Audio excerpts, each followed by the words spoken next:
Chapter 16:15. Water Spirit cried until her shoulders trembled, but she still kowtowed again and again. For so many years, she thought day and night, thinking that she could only see Huang Quan again. But the heavens pitied her and gave her a glimmer of hope. Even if she had to sacrifice her life, she was not willing to give up. Chu Qingyan looked at the peerless beauty, who was crying like rain, and could not help but feel sad. If Feng Ling was still alive, that would be great. But if Feng Ling was still alive, then in these 10 years he had not contacted Xiao Lai Mount. There were only a few possibilities. For example, he had lost his memory, or he was being held hostage. In other words, he was not free. Because she believed that a person nurtured by Big Ice Cube would not do such a foolish thing. But if this was just drawing water with a bamboo basket, then what would Water Spirit do? The most tragic thing in the world was nothing more than giving people hope when they were in despair, letting them experience the heart-wrenching despair once again. At this time, Xiao Su stood up and walked in front of Water Spirit. He bent down and helped her up, sighing softly, "Feng Ling is the most outstanding Mount Master that I have nurtured. That year when he died Ci Shui slope with blood, it has always been a knot in my heart. Now that there is news of him, how can I just sit and wait for death?" Water Spirit looked up in a daze. Master means, thoroughly investigate what happened that year. Regardless of whether Feng Ling is dead or alive, I will give you an answer. Xiao Su retracted his hand, his eyes filled with relief. Water Spirit nodded heavily, her voice hoarse with gratitude. "Thank you, Master." Ethereal and Hua Ling also knelt down in surprise. "Thank you, Master." Chu Qingyan walked in front of Water Spirit, took up a handkerchief and helped her wipe her tears, comforting her. "Don't worry, your master wants to find Feng Ling more than you, so go and have a good rest first. If you don't eat and sleep well, how can you have the strength? After you recharge your energy, we will go with you to find him." Water Spirit could not help but hug her again. "Thank you, little princess." Chu Qingyan stroked her back, her heart aching. Poor girl. After Water Spirit was helped down to rest, there were only Chu Qingyan and Xiao Su left. Chu Qingyan walked over and held Big Ice Cube's hand. Looking up, she was not surprised to see the sorrow in his eyes. "Big Ice Cube, what happened at Ci Shui Slope that year was not your fault. Who would have thought that they would be so cruel?" She didn't forget the desolation and loneliness she felt when he faced those tombstones with his back to her before he left for war. Those were the subordinates he had personally trained, the brothers who had been through wind and fire with him. So many years had passed, but the Big Ice Cube still seemed to be carrying shackles on his back as he moved forward with a heavy burden. It could be seen how important Feng Ling and the others were to the Ice Cube. She was Big Ice Cube. If a person made a mistake, they could be punished according to the law and be imprisoned for a certain period of time. But for Big Ice Cube, he had already condemned himself in his heart. No matter what he did, he could not atone for his crime, because he had sentenced himself to life imprisonment. The guilt he felt towards Wind Spirit and Water Spirit, these were the pain that Big Ice Cube could not express to anyone.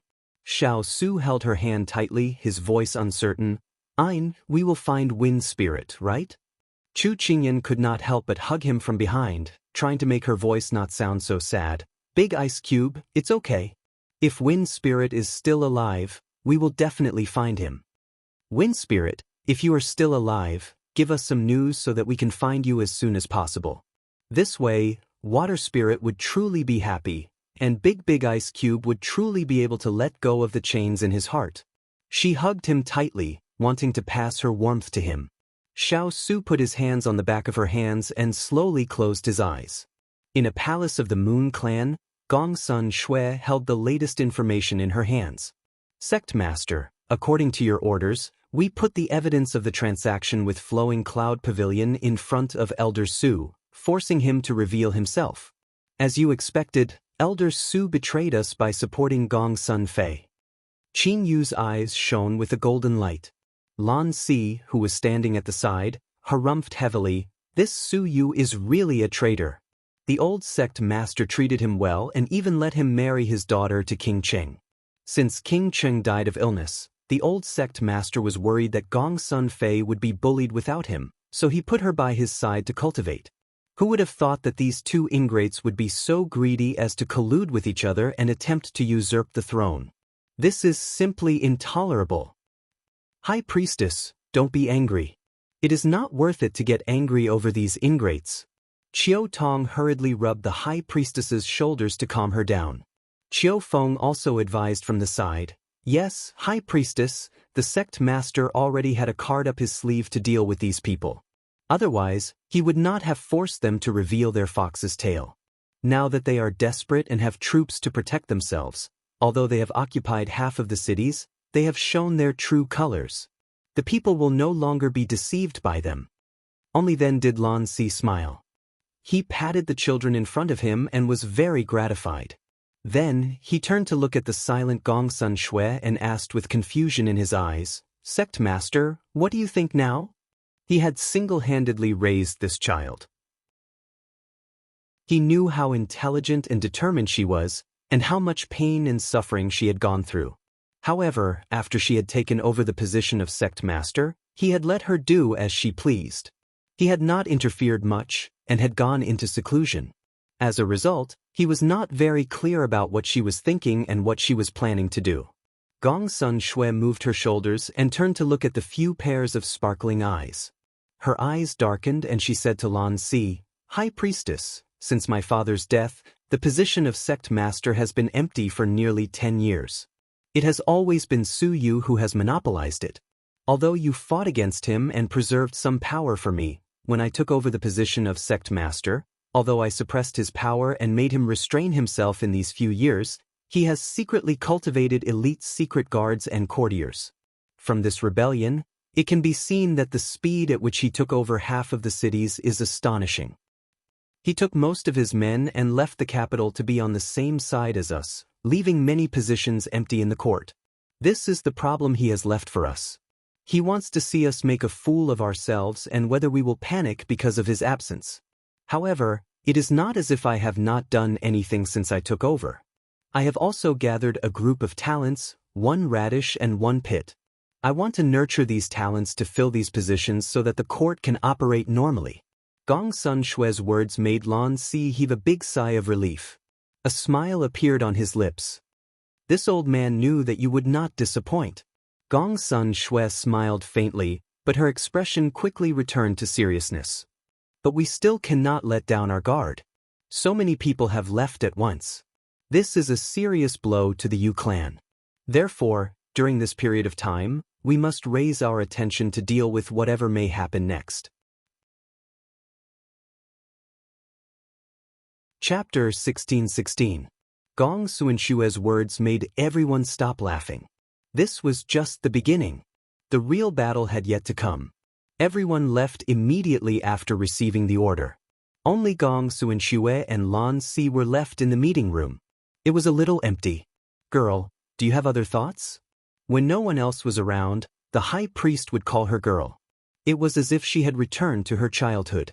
She did not deny it, but she did not answer the high priest's question immediately. Instead, she talked about something else. High priest, have you been happy these years?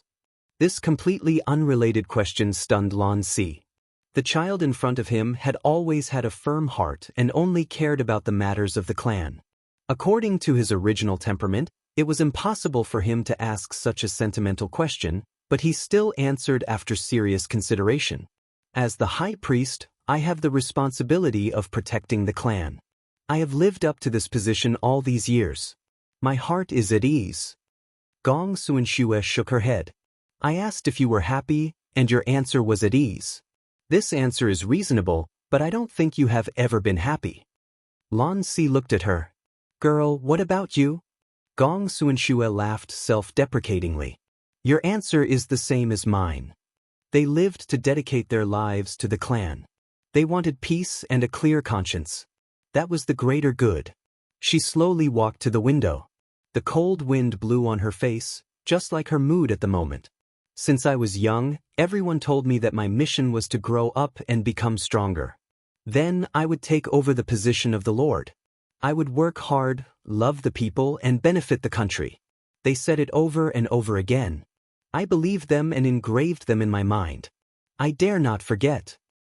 For so many years, I have been working hard. I kept absorbing knowledge. I learned how to kill, how to scheme, and how to become cold-blooded. Because people in high positions cannot be soft-hearted. Once soft-hearted, they will be doomed. But recently, I suddenly realized that I am not happy at all. Or, I don't even know what happiness is. Girl, Lan Si took a step forward. His turbid eyes were full of pity. For more than 10 years, he had never heard her speak so much, and the contents of her words were so heartbreaking. Everyone has their own destiny in this world. Everyone has a different mission. Just like you are destined to be the master of a sect, the leader of a country. This is something that cannot be changed. This old man loves you dearly, but I cannot change anything. Gongsun Shue's eyes dimmed. Yes, because the mission on my shoulders is different, I have to bear it all. Child, you've suffered. Lan Si moved her lips. In the end, all the comforting words were left with this sentence. No matter how much she said, it couldn't cover up her frailty. However, when Gong Suanshue turned around, the sadness in her eyes had been replaced by a faint light. High Priest, I'm not saying all this to complain to you, nor am I complaining about the unfairness of the heavenly Tao. Everyone has their own fate. This is destined and cannot be changed. I won't resist either. But now, I feel that this is an opportunity to change the situation in North Korea. We have to seize it well and not let it slip by. Lan Si was relieved that the person in front of him had regained her vitality. He had not misjudged this child. Even if she encountered setbacks, she would not wallow in sorrow and would continue to move forward. Alright, speak. This old man is listening. Gongsun Shui walked to the desk and dipped the brush in ink. Then, she drew a circle on the side of the map. This is the territory of the Japanese. It is currently in Murong Yunchuan's hands. This is the half of the moon's territory that Su Yu and Gong Sun Fei have occupied. Wait, most of the territory that they have occupied is actually close to the Japanese. Lan Si had only discovered this when he looked at the area that Gong Sun Shui had drawn. His tone was full of surprise. Gong Sun Shui revealed a meaningful smile. That's right, I arranged it on purpose. Su Yu's little tricks had aroused her vigilance. Gong Sun Fei had arrogantly provoked her and did not know how to hide her ambitions. Thus, she had sent people to investigate them. This was how she had discovered that Su Yu was using his position to plant his people. Thus, she had deliberately transferred all the officials in the cities close to the Japanese. Su Yu had thought that this was a good opportunity and immediately stuffed his people there. Thus, he had moved his stronghold to that side. Lan Si was surprised. Girl, why did you do this? Could it be that you had already predicted that Murong Yunxian would reclaim all the Japanese territory? Then, you wanted to use Su Yu and Gong Sun Fei to block the way and borrow Murong Yunchuan's hand to destroy them? But that was not right. If Murong Yunxian defeated Su Yu and the others, wouldn't that be the same as giving half of the country to Murong Yunxian? Lan Si couldn't quite understand her actions. She had already thought of the high priest's doubts. She withdrew her pen and stood straight, facing him. Her expression was calm as she said, High Priest, how has the Yu clan been doing these years? Lan Si pondered for a moment. There are many factions competing. Although the other factions are not doing well, Su Yu's faction is not to be underestimated. If we do not control it well at this time, the other factions are likely to use this opportunity to strengthen themselves. We cannot tolerate this. Gong Sun Shui asked again. Then what about the people under our rule? Lan Si revealed a difficult expression. For so many years, this old one has focused on teaching you and handling the affairs of the clan. I do not know much about the affairs of the people. Gong Sun Shui smiled. High Priest, this question I will answer for you. Since my father's death, the lives of the Yu clan's people have not been stable. Even our clan is living like this, let alone the Japanese. Back then, Su Yu plotted against the Japanese. Our army entered the Japanese territory and defeated the Sun Flame sect. However, we took over the territory, but did not give the Japanese people a good life. I was in the Yu clan, so I did not know how the officials I sent out were managed. In addition, there were many restrictions and hidden secrets. I thought that the Sun and Yu clans were living happily. At this point, Gong Sun Shue's eyes suddenly became sharp and cold. The truth is that the people we sent out did not manage the Japanese properly. Instead, they increased taxes without permission, oppressed the people, and committed crimes. They did not treat the people as human beings at all. This caused the people to have no way to make a living, and grief is everywhere. If I had not come incognito this time, I would still be in the dark. Lan Si never expected this. His hands trembled, and his eyes were filled with shock.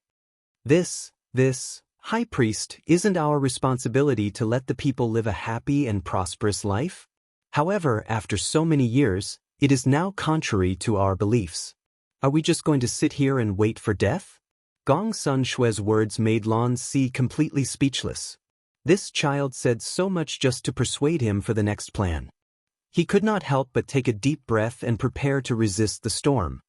Then what is your plan?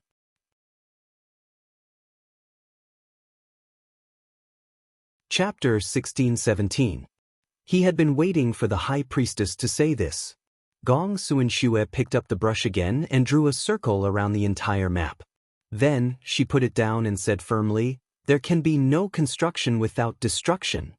At first, Lan Si did not understand what she meant.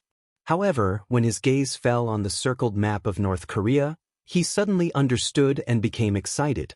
"Girl, are you planning to truly unify North Korea?" Gong Suanshue smiled faintly and nodded. She put down the brush in her hand and stood with her hands behind her back. Her expression was somewhat hopeful. North Korea was originally one country, but it was divided into two because of the conflict between the Sun Clan and the Moon Clan. Now there are 3 factions. Once all 3 factions are united, we will truly go to war and unify North Korea. This will be much faster than us gathering them bit by bit. Lan Si was overjoyed.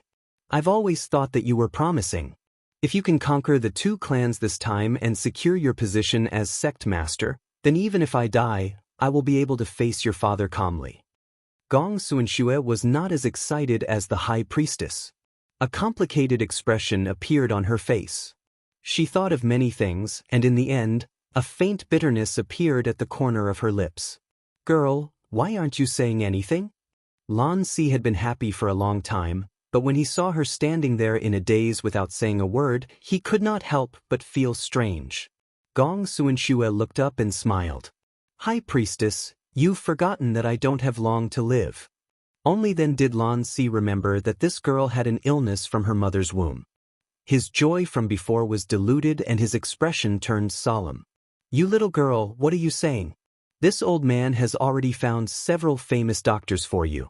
If these people can't cure you, we'll find more. This old man doesn't believe that no one can cure this illness." Gong Suanshue looked deeply at the old man in front of her, and her eyes became slightly moist. "High Priestess, we can't lie to ourselves. If we could find someone, we wouldn't have searched for more than 10 years. Now, we have to prepare for the worst." As she spoke, she hid the emotions in her eyes and regained her usual calmness. Her voice was filled with determination. "The country will definitely be unified, but we must choose a successor. I will handle this matter. High Priestess, please help me take care of the frontline matters." "Girl." Lan Si didn't expect that she would actually make arrangements for her funeral. He looked at the child he had watched grow up and sighed. Now that things had come to this, they had to see the truth and not blindly deceive themselves.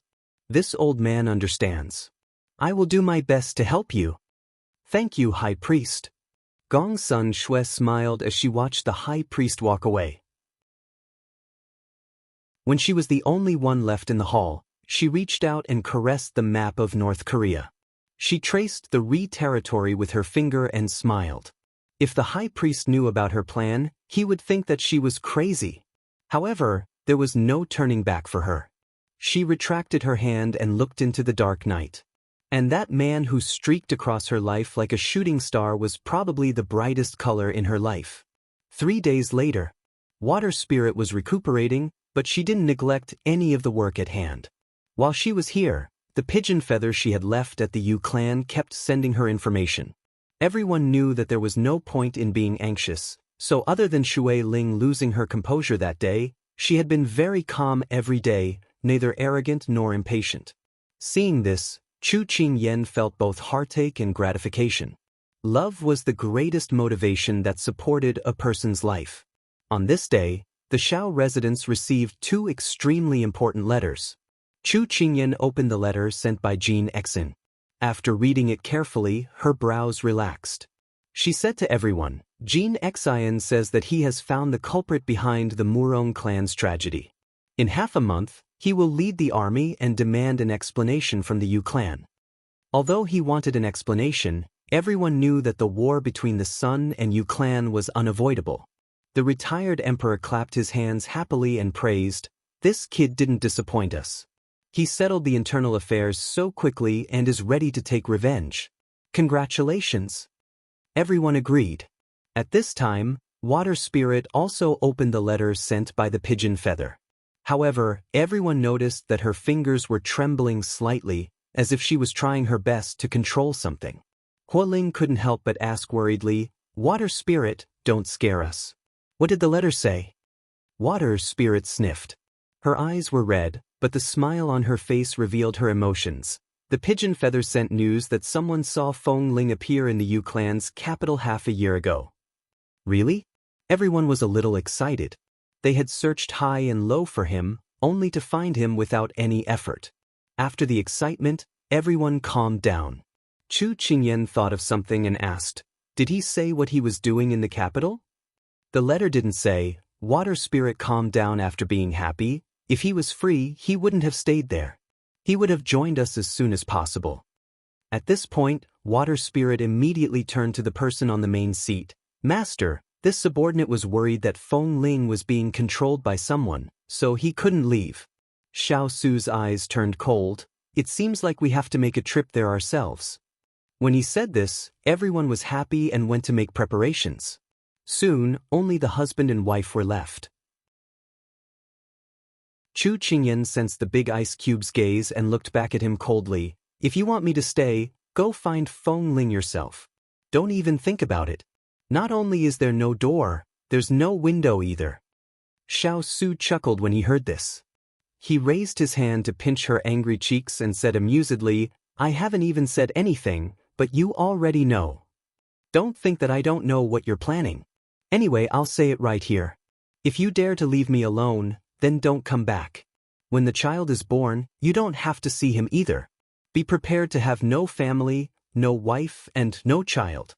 Chu Qingyan angrily slapped his hand away, looking like he had no right to touch her now. Xiao Su didn't know whether to laugh or cry at her rebuke, but looking at her appearance, she was capable of doing it.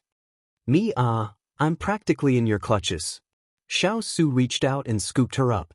Although she was already 3 to 4 months pregnant, her body was still too small and too light. Chu Qingyan was afraid of hurting the child, so she didn't struggle and allowed him to carry her on his lap. Her fingers grabbed his lapel and threatened fiercely, "If you dare to abandon the family and the child today, I'll run away with the child and marry again." Just as she finished speaking, she felt the hand around her waist tighten. She was forced to look up, and before she could see clearly, his lips pressed down. Their lips intertwined, attacking and conquering with a hint of punishment, causing her to lose her ground inch by inch. He only let her go when she was out of breath. He scooped her body into his embrace and coldly said, "Don't think of leaving me and marrying again. From now on, you must not leave my side. You're not allowed to bargain." Chu Qingyan was still in a daze. Did she persuade the big ice cube or was she threatened by the big ice cube? Chapter 16-18. The trip to the Yu clan was set for 3 days later, but no one knew about it yet. Only Xiao Lai Qi and the retired emperor knew.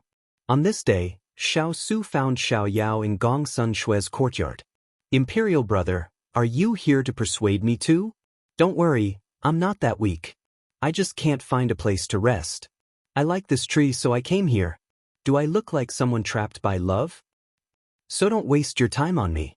It's more important to spend time with sister-in-law." Xiao Yao leaned against the tree trunk and lowered his head to look at the people under the tree. He had a smile on his face that was brighter than the sun, but there was some distress in his eyes. It was as if he couldn't understand why everyone had been so careful to protect him, as if he was a fragile jade. For example, his imperial brother in front of him. Xiao Su stood motionless and looked back at his younger brother with indifferent eyes. If he didn't forget, his younger brother was best at disguise. Otherwise, he wouldn't have been able to avoid his imperial father's probing and consort Yu's trap every time. I haven't exercised in a long time. Let's fight. When his imperial brother said this, Xiao Yao was stunned. Fighting with his imperial brother, wasn't he looking for death? Imperial brother, the weather is clear and the wind is gentle. Don't you think it's a good time to go out with sister-in-law? Xiao Yao immediately used his sister-in-law as a shield. But today, no matter who he used, it was useless. Xiao Su raised his eyebrows. Come down. Xiao Yao saw that his imperial brother looked like he was going to chop the tree if he didn't come down, so he immediately rolled down. Imperial brother, I'm just a flowery martial artist, just. Before he could finish, he had already attacked. He couldn't retreat and could only brace himself to receive the attack. It had only been 10 moves and Xiao Yao had already been punched twice. He said with a sad face, Imperial brother, show me your true skills. Xiao Su said mercilessly. Xiao Yao wanted to cry. There was no doubt about his imperial brother's martial arts. How could he dare to show off in front of Master Guan? However, his imperial brother had already spoken, so he couldn't avoid it no matter what. He could only use all of his strength to counter every move that came his way, so that he wouldn't be beaten too badly. However, an hour later, Xiao Yao appeared in the meeting hall with a swollen face. He complained tearfully to Chu Qingyan, who was applying medicine for him, Imperial sister-in-law, imperial brother bullies the weak. Look, he slapped my handsome face until it's swollen. We've already agreed that when hitting someone, don't hit their face. Oh, my reputation.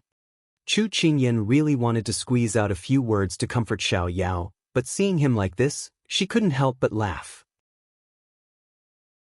When Xiao Yao saw her convulsing with laughter, he couldn't help but lean against the chair and close his eyes, pretending to be dead. They were all jackals of the same tribe. Xiao Su sipped his tea.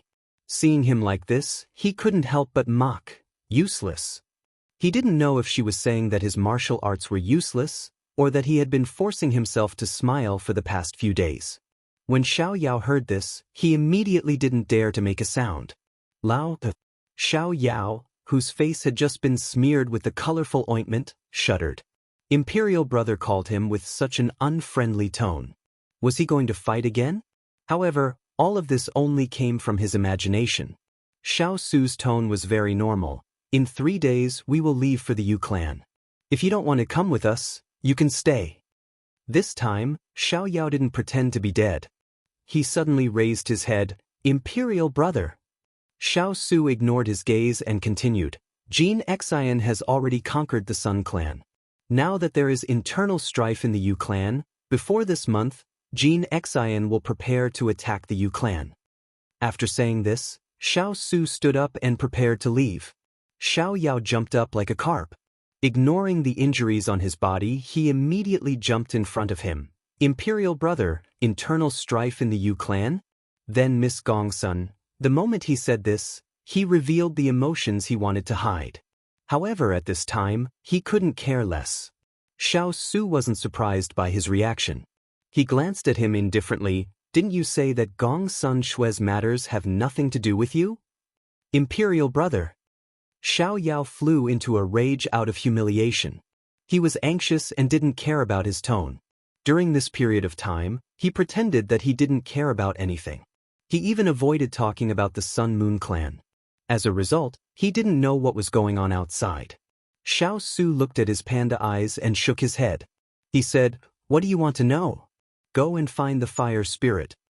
After saying this, he took the little fellow and walked out the door. After a few steps, a gust of wind blew past them. Chu Qingyan watched the green-robed figure disappear into the small path and sighed softly. There were 3 things in this world that couldn't be hidden: cough, poverty, and love. The more one tried to hide something, the more obvious it would be. How could Xiao Yao's feelings for Gongsun Shui be covered up just because he didn't say anything? The sadness he showed when there was no one around, the avoidance when he heard people talking about Gong Sun Shui, the loneliness when he saw the things that Gong Sun Shui left behind. He didn't know where his feelings came from, but he was already deeply in love. She shook their intertwined hands. The person beside her retracted his gaze and turned to her with a questioning look. Look at how he's been holding it in for so long, so you came up with the idea of fighting to let him vent his frustrations. Why didn't you tell him? Although she already knew the answer in her heart, she still wanted to hear what he had to say. Husband and wife didn't have to talk just because their hearts were connected. Wouldn't that mean that they had nothing to say to each other? Xiao Su smiled softly. I couldn't stand it. The men of the Xiao family aren't so weak.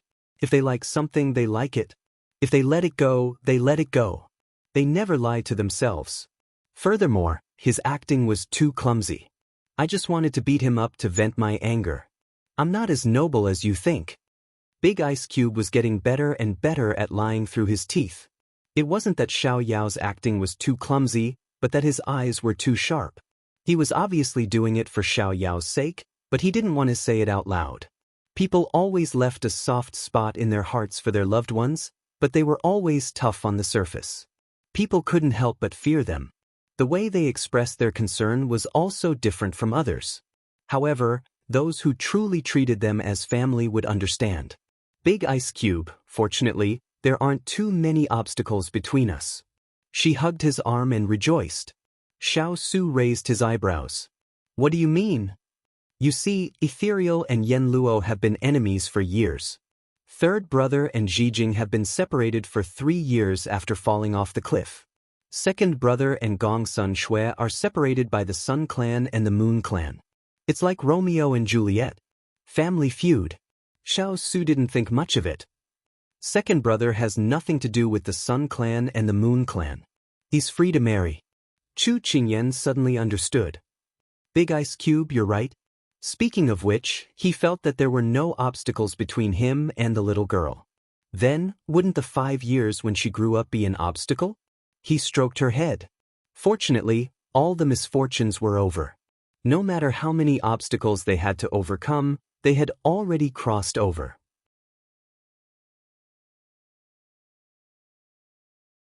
Chapter 1619. After learning about the situation between the Sun Clan and the Moon Clan from Hualing, Xiao Yao returned to Gong Sunshue's courtyard in a daze. He had pretended not to care about anything these days, so he had missed out on so much news. Now that the Moon Clan was facing internal strife and foreign enemies, she must be in a terrible fix right now. Even though she and Jean Xian were enemies at this moment, he really wanted to stay by her side. She was a person who wouldn't even cry out in pain.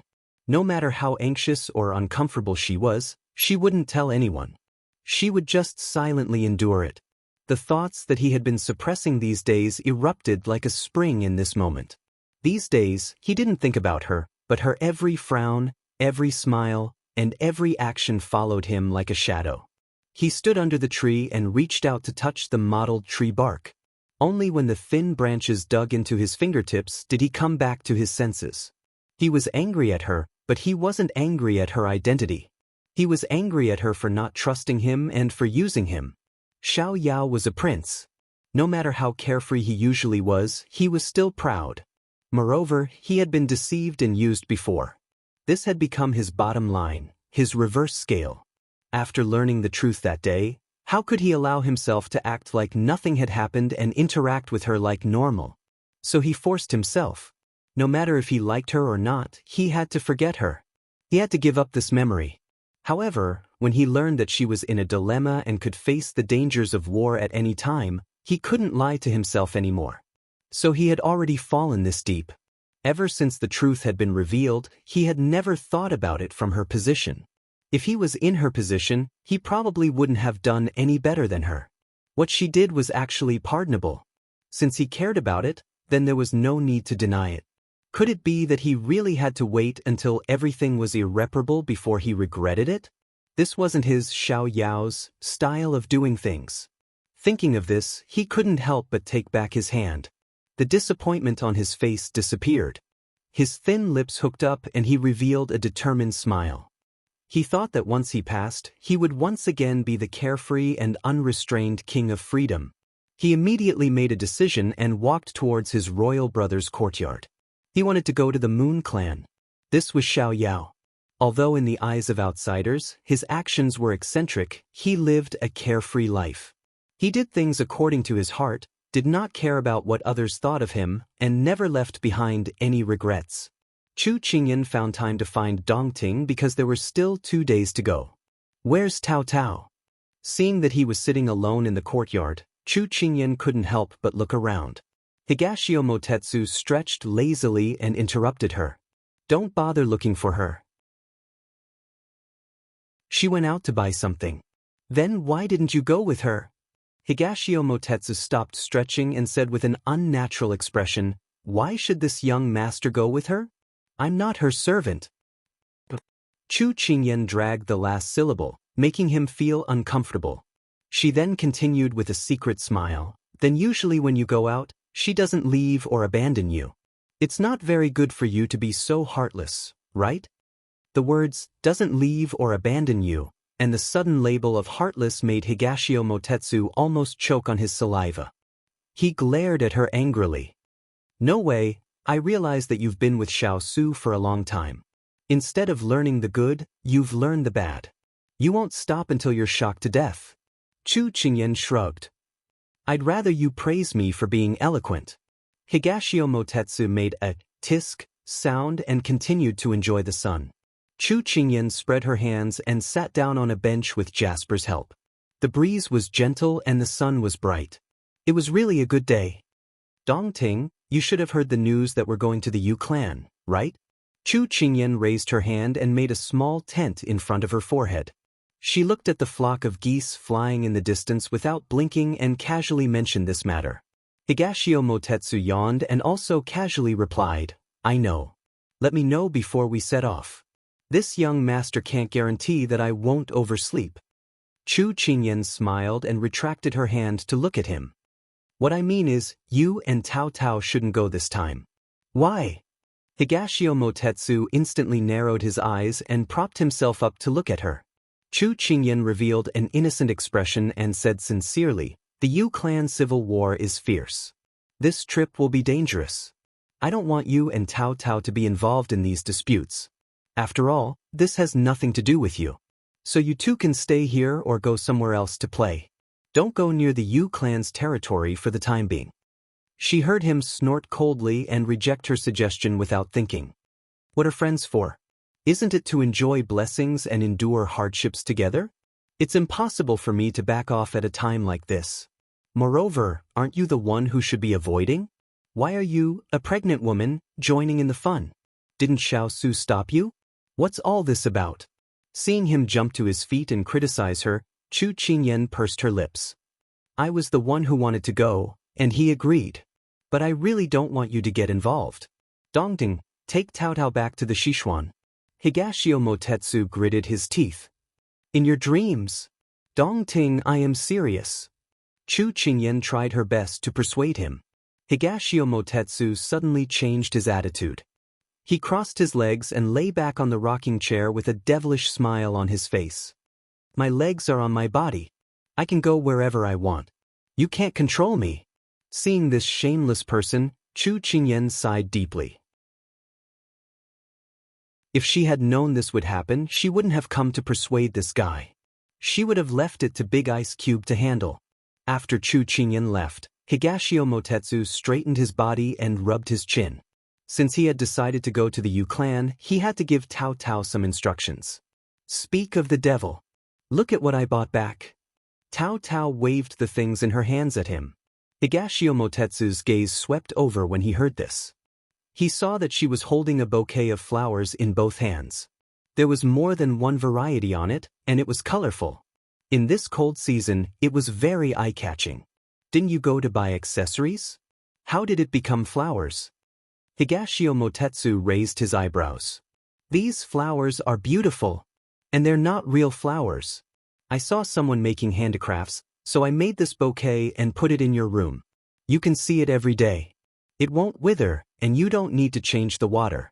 I'm very smart, aren't I?" Tao Tao held it in front of him and said as if she was presenting a treasure. He teased, "The shop owner is the smart one. But I have a good eye." Tao Tao pouted in protest. Higashio Motetsu didn't comment.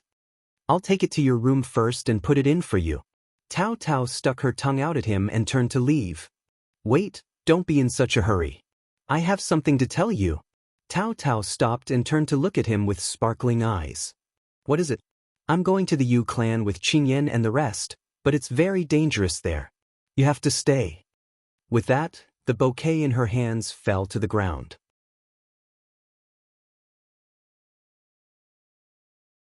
Chapter 1620. What? Say that again? Tao Tao couldn't believe what she had just heard. She blinked and tried to calm herself down as she stared at him without blinking. He didn't think that her reaction would be so big, but he wouldn't change his decision. He repeated his words and added, "If you don't want to stay here, I can get someone to send you back to the Sichuan." Tao Tao clasped her hands together and stared at him. "Why don't you let me follow?" Higashio Motetsu, who was usually mischievous, couldn't use casual words to tease her when he saw her trying to suppress her anger. He could only tell her the reason seriously. There's a civil war there, it's not safe. He didn't want her to be in danger. Then you shouldn't go. She said angrily. No, Qian is pregnant, I won't feel safe. He flatly refused. Tao Tao felt like her heart had been fiercely pulled out, but she still tried to be calm and said to him, but she has Xiao Su and Xiao Lai Chi. There are so many people protecting her and she's so smart, she won't let herself be in danger. Higashio Motetsu couldn't bear to see her like this, but he still firmly said, it's better to be safe than sorry. I can only be at ease if you follow her. Tao Tao's face instantly lost all color. She pursed her lips and stared at him without saying a word, as if she wanted to bore holes in him. From the beginning, he knew that persuading her would be a big task. Seeing her so stubborn, it proved his thoughts. Tao Tao, be good. I don't want to be good. An obedient child won't get candy. Since she was young, she wasn't the one who was valued. Because she followed the rules, her master was very assured of her and put all his attention on those willful and naughty senior brothers and sisters. And because she was too obedient, her senior brothers and sisters all bullied her.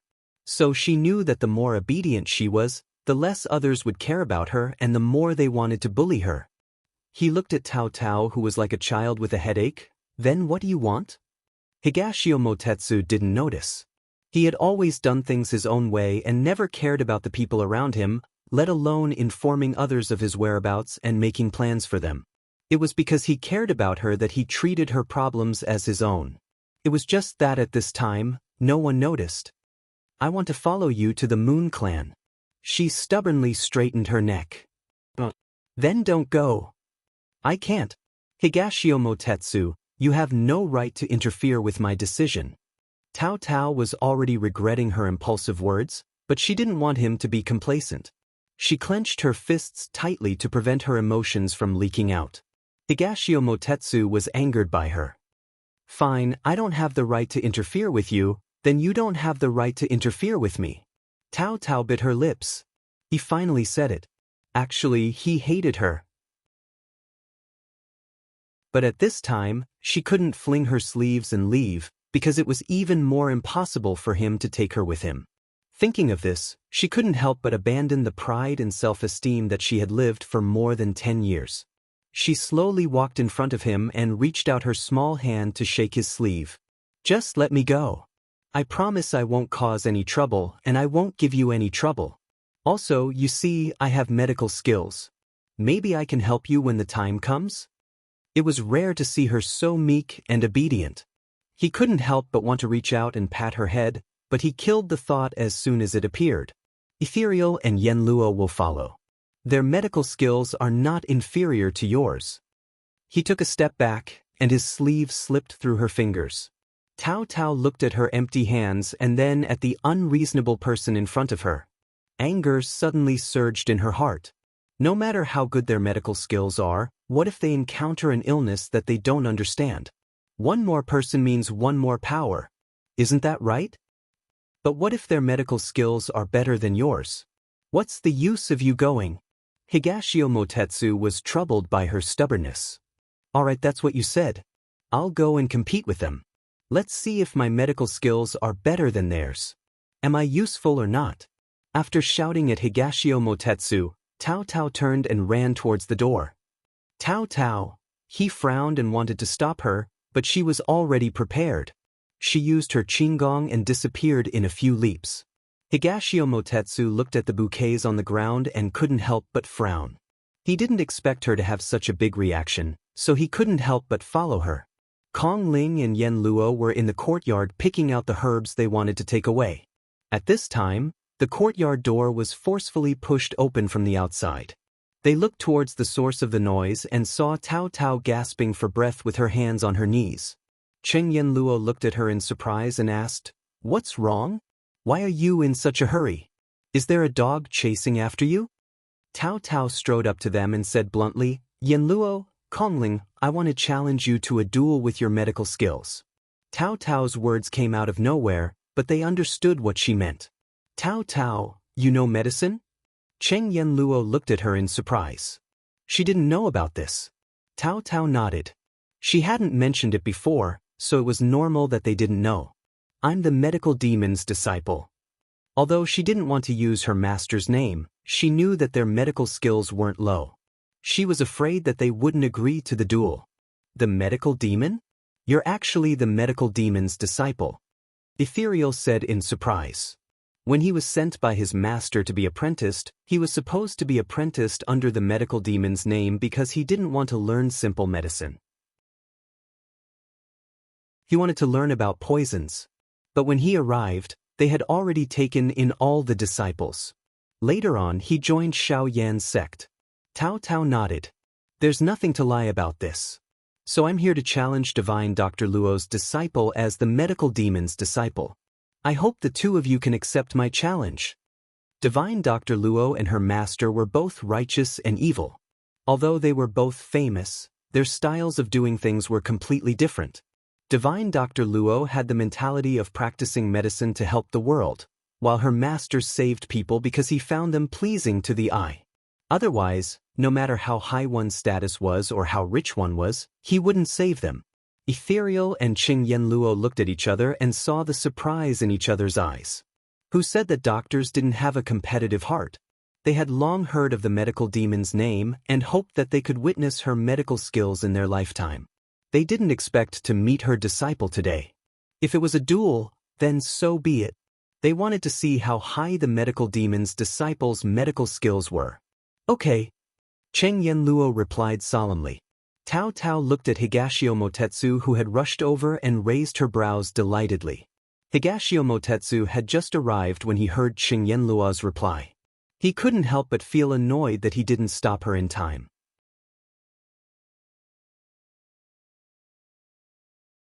Chapter 1621. Higashio Motetsu was stunned when he saw her proud expression, but he still walked over and reprimanded her in a low voice. "Nonsense. We're just comparing notes. It's none of your business."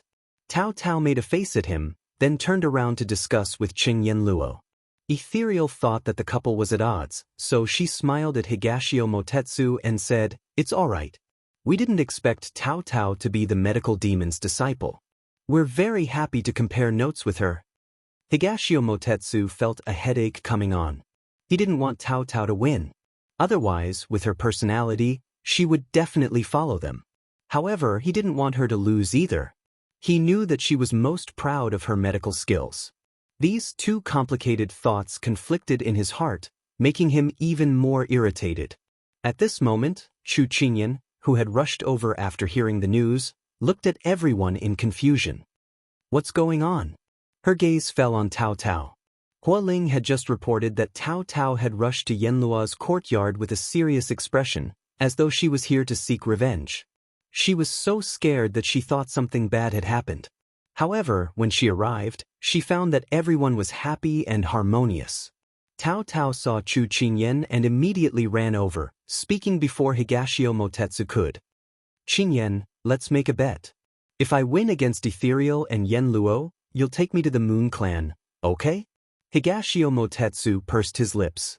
He originally wanted Qingyan to persuade her, but he didn't expect her to guess his thoughts and make the first move. Although Tao Tao didn't say it explicitly, Chu Qingyan immediately thought of what she had said to Dong Ting today and understood. She glanced at Dong Ting and found that he was trying to signal her with his eyes. She found it funny and turned to agree. Since she couldn't stop Dong Ting, then Tao Tao could go if she wanted to. In any case, she and Dong Ting were inseparable.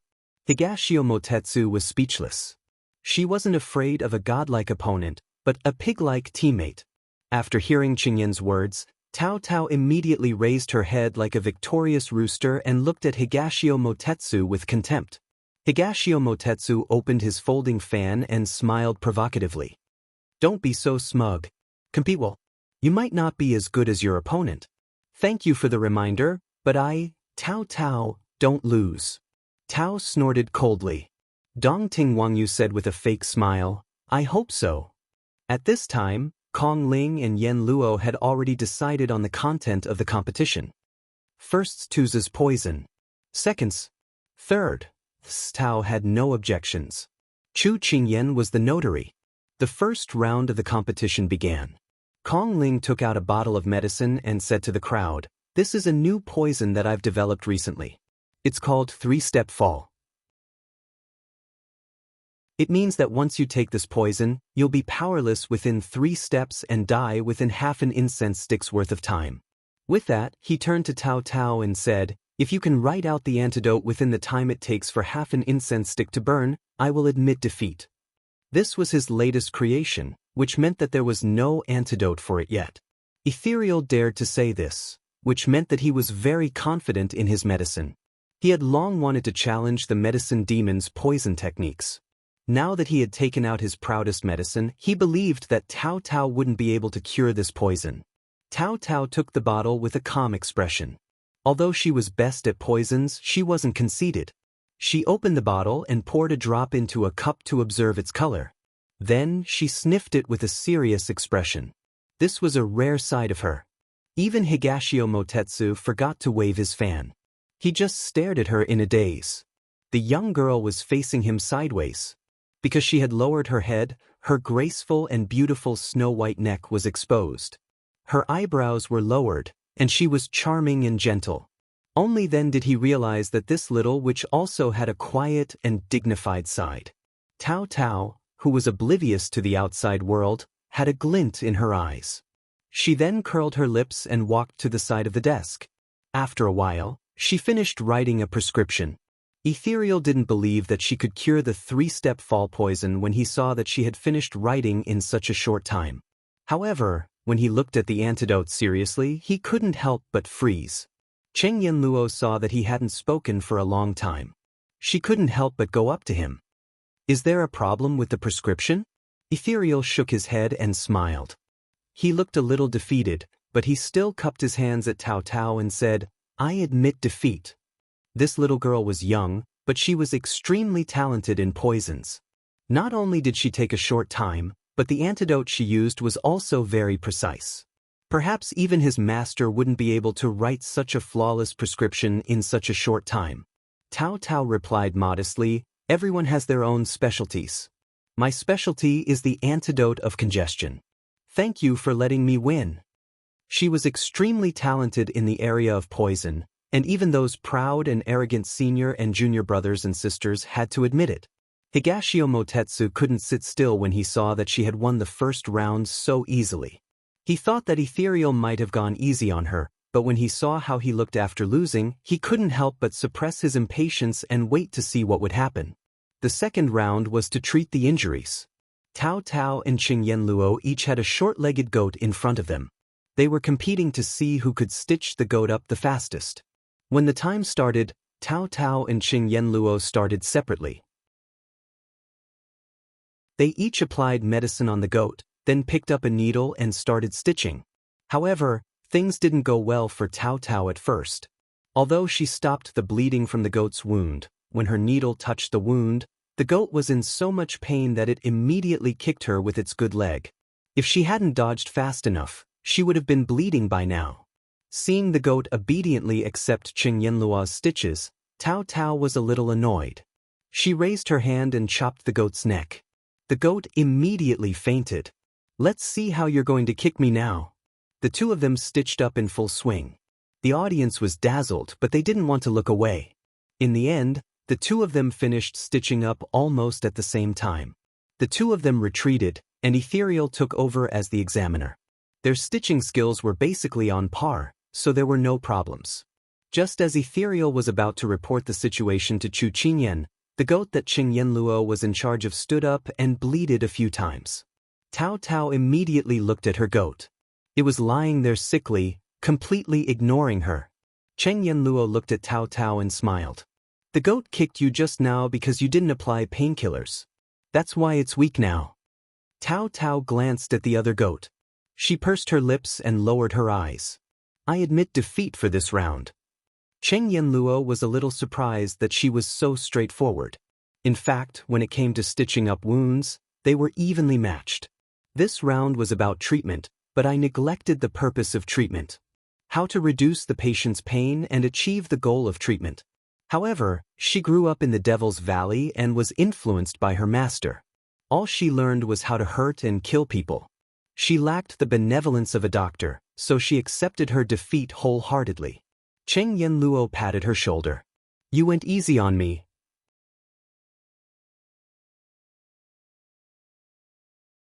Chapter 1622. After 2 rounds of competition, Tao Tao won one and lost one. In the last round, the rules were that both parties had to be blindfolded and identify the names of the herbs.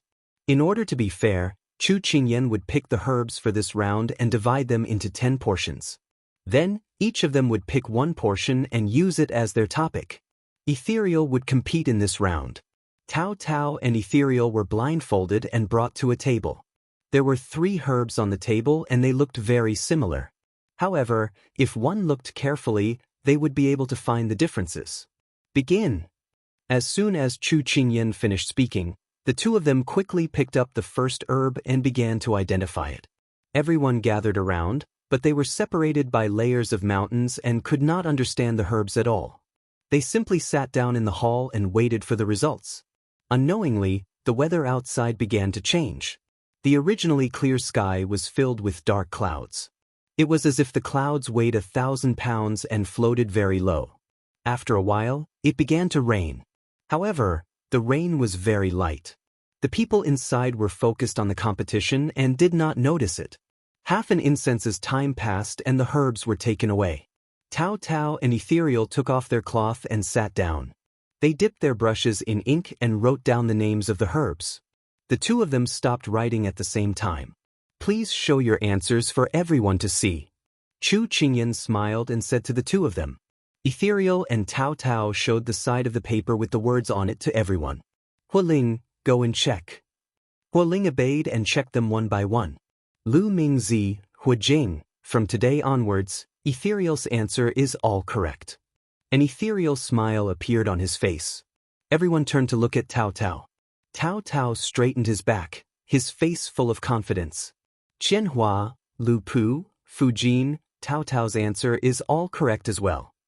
As soon as Hualing finished speaking, everyone could not help but clap. Chu Qingyan smiled and congratulated them. "Congratulations to the two of you. This round is a draw." Tao Tao had 1 win, 1 loss, and 1 draw. Ethereal Smoke also had 1 win, 1 loss, and 1 draw. Neither side had a clear winner. As soon as Chu Qingyan said this, Tao Tao was a little anxious. Then if it's a tie, wouldn't it mean that there's no difference in medical skills? Chu Qingyan was stunned for a moment before she realized that this was indeed the case. Higashio Motetsu closed his fan and walked to Tao Tao's side. He knocked on her forehead and said, "You wanted to compete, so you competed. There was no clear winner. This is God's will.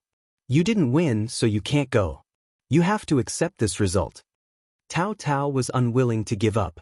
She turned to Chu Qingyan and said, "Since there's no winner, we can have another round. Get someone to bring more herbs." As soon as Tao Tao finished speaking, Jasper hurriedly ran in from outside. "It's raining outside. I didn't bring in the herbs just now and they're all wet." Upon hearing this, Chu Qingyan said to Tao Tao apologetically, "They're all wet. We can't compete anymore." Tao Tao was stunned. Her neck stiffened as she looked out of the window. She didn't know when the sky had turned so dark and the rain was drizzling nonstop. Why did it have to rain now of all times? Could this be God's will? She looked at the misty sky in a daze. Xiao Su, who hadn't seen the little fellow for a long time, came to take her away with an umbrella. Before Chu Qingyan left, she saw that Tao Tao's expression wasn't right. She wanted to say a few words to her, but the rain was getting heavier and heavier. She was afraid that it would be difficult to walk later. Xiao Su took her away without another word. Higashio Motetsu also noticed her expression and thought that this little devil was unhappy that she didn't win. He patted her shoulder to comfort her. "Alright, this is the result. Don't throw a tantrum. Let's go back." However, to his surprise, Tao Tao raised her hand to push away his hand on her shoulder. She didn't even raise her head as she walked out of the door with her eyes lowered. Tao Tao's coldness made him freeze for a moment. He even forgot to retract his arm that was raised in midair. What's wrong with this little devil? At this moment, he caught a glimpse of her stepping into the rain from the corner of his eye. His eyes flashed and he immediately chased after her. Ethereal stopped him and handed him an umbrella. He didn't have time to thank him. He grabbed the umbrella and rushed out. The winter rain was very cold. Although it didn't have any weight, it hurt when it hit her body. However, no matter how painful her skin was, it couldn't compare to the pain in her heart. Tao Tao stepped on the rain, her eyes dim. She didn't know where she should go at this moment. Her heart was empty. The rain that hit her body disappeared. She stood still and looked up at the umbrella that covered the sky. She heard hot breathing beside her ear. The person behind her didn't need to speak. She could sense who it was just by the sound of the blood in her body. Her hand was grabbed and she was pulled in front of him. A furious voice followed. "Tao Tao, what are you thinking? It's raining so heavily. Are you blind?" "Yes, I'm blind. Only a blind person would like you." "What did you say?" He didn't hear it clearly, but he felt that her entire body was trembling. It was not a small matter to catch a cold in this cold weather. He took off his coat and put it on her. When he touched her shoulder, it was extremely cold. His face turned cold and he immediately grabbed her wrist, wanting to pull her into the courtyard. "Let's go. I'll take you back to change your clothes." However, when he touched her hand, she flung it away. Higashio Motetsu pursed his lips and narrowed his eyes. "Tao Tao, what are you trying to do?" Tao Tao raised her head to look at him. This was the first time she looked at him since the competition ended. That pair of eyes that were originally full of vitality seemed to have been robbed of all their light. At this moment, he suddenly lost the strength to vent his anger. He subconsciously took a step forward, wanting to grab her again, but she avoided him once again. Tao Tao smiled, but the smile didn't reach her eyes. "Higashio Motetsu, are you very pleased to see me jumping up and down for you? Very happy? Very proud?" "Tao Tao, do you know what you're saying?" His brows turned serious as he reprimanded her in a low voice. Tao Tao smiled subconsciously with a hint of ridicule. "Of course I know what I'm saying. But Higashio Motetsu, do you know that I really like you?" The rain became heavier. When it fell on the ground, it splashed water, one after another. Tao Tao's confession penetrated the sound of the rain and seemed to circle the entire courtyard before landing in his ears. It carried the desolation of the wind and the sorrow of the rain. She didn't hide anything, didn't put on any decorations, and just said it so bluntly. He was caught off guard and was hit in the heart. He held the umbrella handle, unable to hide the shock in his eyes. He moved his lips, but no words came out. Because he saw the faint trace of ridicule at the corner of Tao Tao's mouth. Seeing this, he couldn't help but feel panic in his heart. It felt like something was slipping from his fingertips, but no matter how hard he clenched, he couldn't catch it. "But you don't like me." A gust of wind blew, blowing their hair. The hair blurred each other's eyes, and they couldn't see each other's eyes. Their eyes were filled with pain.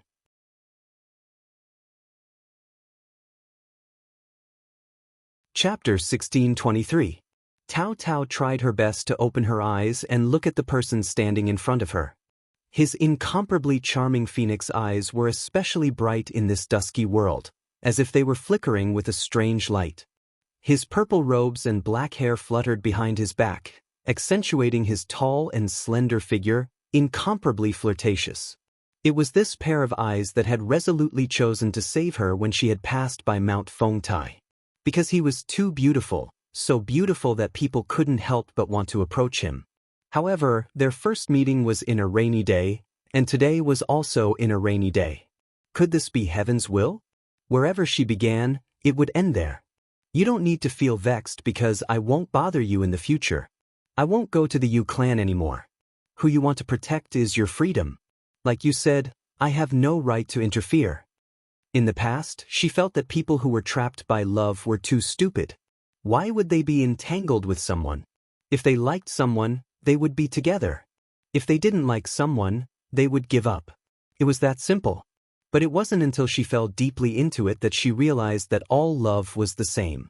It was like an incurable poison. Once you were infected, unless you died from the poison, you wouldn't be able to get rid of it. So in these 3 years, she kept on pestering him. She squandered all of her pride and self-esteem, becoming someone who wasn't even like herself. Hearing her say that she wouldn't bother him anymore, it was clearly his long-time wish, but when it came from her mouth, he couldn't feel happy at all. He saw her pale face. If she continued to stand in this storm, she would definitely fall sick.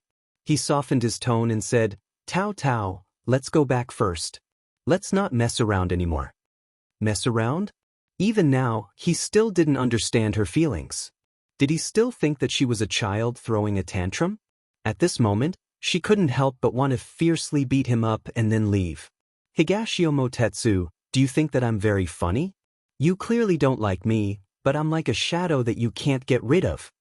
She didn't even wait for him to reply as she continued to say, "Actually, I also think that I'm very funny. I didn't want the vast wilderness outside and chose you." He had never seen Tao Tao like this before. He didn't notice that his hand holding the umbrella was trembling slightly. He couldn't help but reach out to grab her arm.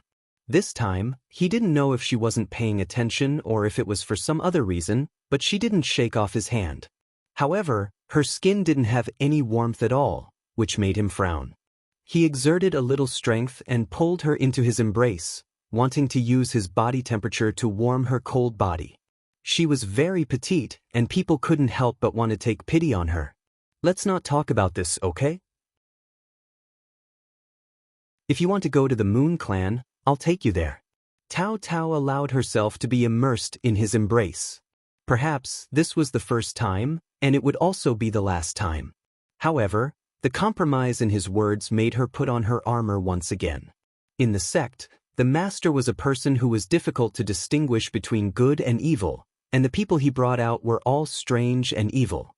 Killing people was very normal in their eyes, and it was not uncommon to see fellow disciples killing each other.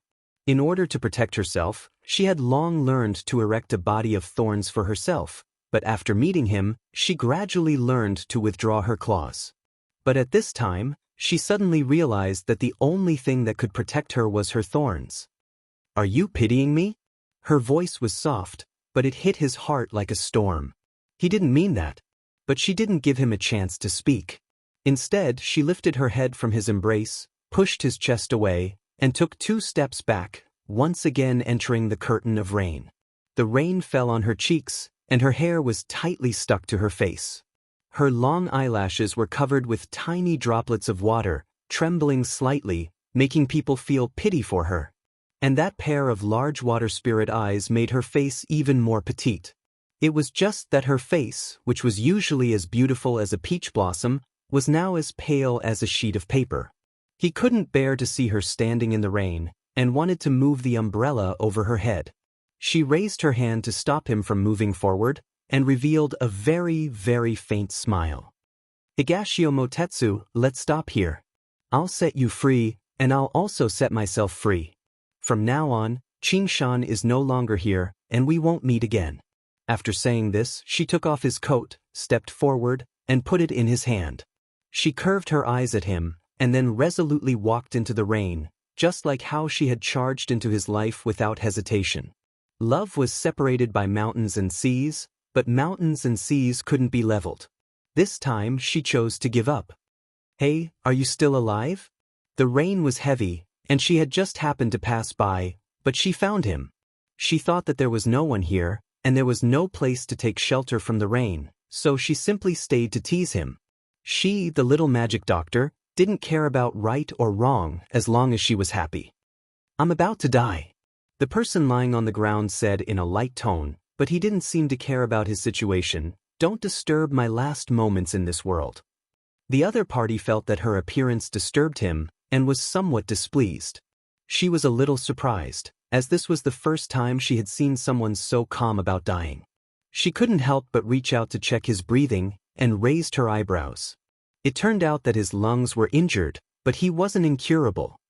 Little girl, don't touch me. What? Could it be that you're keeping your chastity for someone else?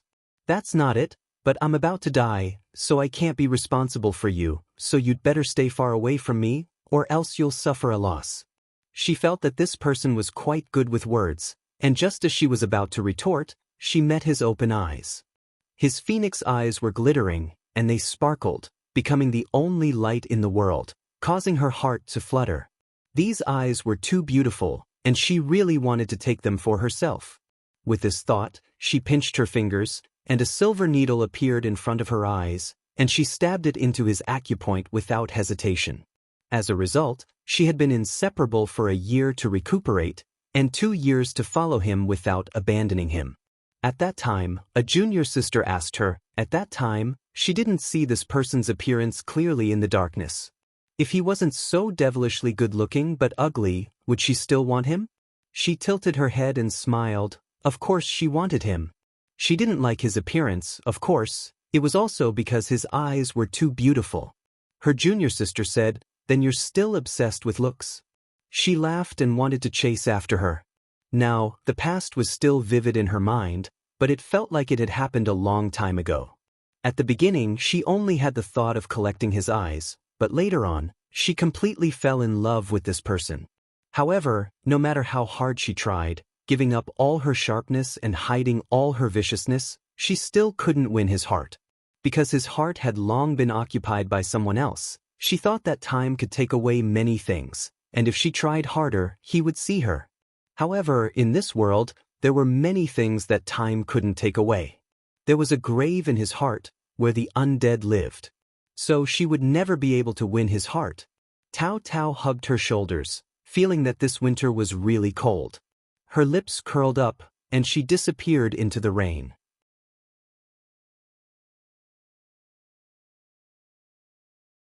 Chapter 1624. Higashio Motetsu watched her slowly disappear into the rain, his heart full of bitterness. This was clearly the ending he wanted, wasn't it? He had always wanted to get rid of this troublemaker. She was noisy all day, not even for a moment. Yes, this was what he wanted. It was good to talk things out. He wasn't a good person, he couldn't respond to her feelings, and he couldn't give her happiness. So letting her go was the same as letting himself go. So this was the best. But why did his heart feel empty, as if it had been hollowed out? He looked at the rain dancing in the sky, a trace of confusion appearing in his eyes. Hey, I saved you. Why didn't you even say a word of thanks? You were the one who insisted on saving me. I said, if you make me angry again, I'll poison your medicine. But after saying so many times, you still can't bear to poison me. I already told you I can't walk around now, otherwise the medicine I took previously would have been for nothing. She nagged like an old woman. Hey, if you don't know what's good for you, I'll feed you to the wolves. Go ahead. In his memory, she was so angry that she puffed up her cheeks, but finally gave up and stomped her feet. I really owe you in this life. His mind was noisy and it was still her. Back in the courtyard, he casually put the umbrella aside, but his heart was still worried. He turned around and walked towards her room. He knocked twice, but there was no response. He frowned, pushed the door open with both hands and walked in. There was no one. The room was still the same as before he left. On the table were the trinkets she bought, and on the bed was a half-finished vamp. He suddenly remembered 2 days ago she was clamoring to measure the size of his feet. He didn't expect. He shook his head, shaking off the images in his mind, and then put down the vamp. He took one last look at the room, the corner of his mouth hooked up, and without a smile, he turned around and strode out. Higashio Motetsu, you've always been alone. You're only happy when you're not tied down. You can pick up and let go, and do as you please. That's you. When Chu Qingyan found out that Tao Tao had left, it was already the next day. She was in disbelief. What's going on? Why did Tao Tao leave? Jasper shook her head. I heard that she quarreled with young Master Dongting and then left. Because the rain was too heavy, no one noticed where she left. Chu Qingyan's eyes darkened. Let's go. I'm going to find Dongting. Jasper immediately said, Mistress, it's still raining outside. If we go out at this time, I'm afraid His Highness won't agree. It doesn't matter. He's dealing with some matters in the study now. Let's not tell him yet. Sneak away. Come back before he comes out. Chu Qingyan gave her a look and then strode out of the room. Jasper didn't have a choice. Her mistress always had her way of thinking and no one could stop her. She could only take the umbrella and follow her. When she arrived at Higashio Motetsu's courtyard, there was no one around. It was extremely cold and cheerless, and there was no sign of Li's usual liveliness. Chu Qingyan frowned and reached out to push open the door that wasn't closed tightly. Why are you here? Before she stepped in, she heard a familiar lazy voice in the room. Hearing that his voice was the same as usual, Chu Qingyan felt relieved. She stepped in and walked around the pillars. She saw him lazily leaning against the back of the chair and flipping through a book. Can't I come to see you? Higashio Motetsu casually put the book aside and took the folding fan. With a flick of his finger, the fan opened up. He smiled and said, Sure, why not? Your visit brings light to my humble dwelling. Looking at his annoying smile, Chu Qingyan really wanted to reach out and pull it off. Oh right, where's Tao Tao? She pretended not to know about them and looked around. The fingers holding the fan stiffened slightly, but he quickly covered it up. He looked up and said indifferently, Why are you looking for her every time you come here? Unfortunately, she's not here this time. I'm afraid she won't be coming back in the future.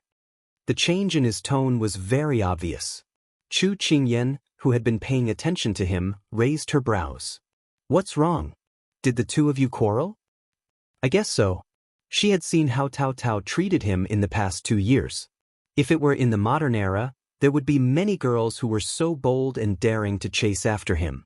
However, in this ancient era where men and women were guarded against each other, they were very rare. She liked Tao Tao, who did what she liked without caring about other people's opinions. So when she heard Dong Ting's indifferent tone, she was furious. Why did you make her angry again? Don't you know that girls need to be coaxed? Don't always act like you don't care about anything. You're like a big man. Girls always have to bow down to you. Can't you just give in? You're a typical male chauvinist. After being scolded by Qing Yan, the unbearable feeling that had been pent up in his heart since last night finally subsided a little. He reached out and poured a cup of hot water for her. Moisten your throat. Say whatever you want to say. Chu Qingyan came here to understand the situation between the two of them. However, when she saw that he didn't care, she couldn't help but want to teach him a lesson. She felt that it wasn't worth it for Tao Tao. However, when she saw how he accepted it so humbly, she couldn't bring herself to do it. She took a sip of water and controlled her temper. She looked at him helplessly. I've seen the two of you quarrel often. Every time, she would be angered by you and run away. However, she would always come back in the end. This time, when her anger has subsided, she might come back. Hearing that, he shook his head. This time, she won't come back. Qingyan was right. It wasn't that she had never been angered by him and ran away.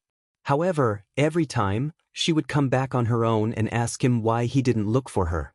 However, this time, he had a feeling that she really wanted to cut off all contact with him. The certainty in Dong Ting's voice made Chu Qingyan jump in shock. What's wrong with the two of you? I believe that you can feel that Tao Tao likes you.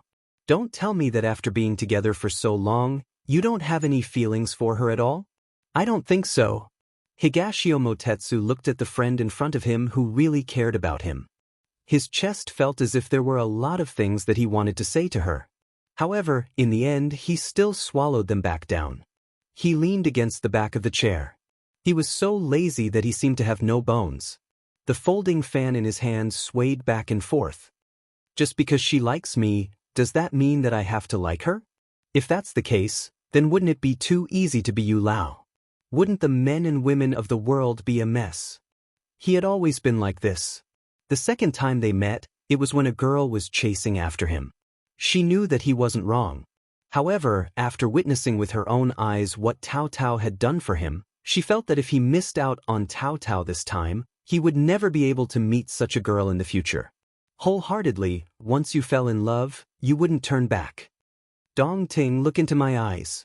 Tell me honestly, do you really not have any feelings for Tao Tao at all?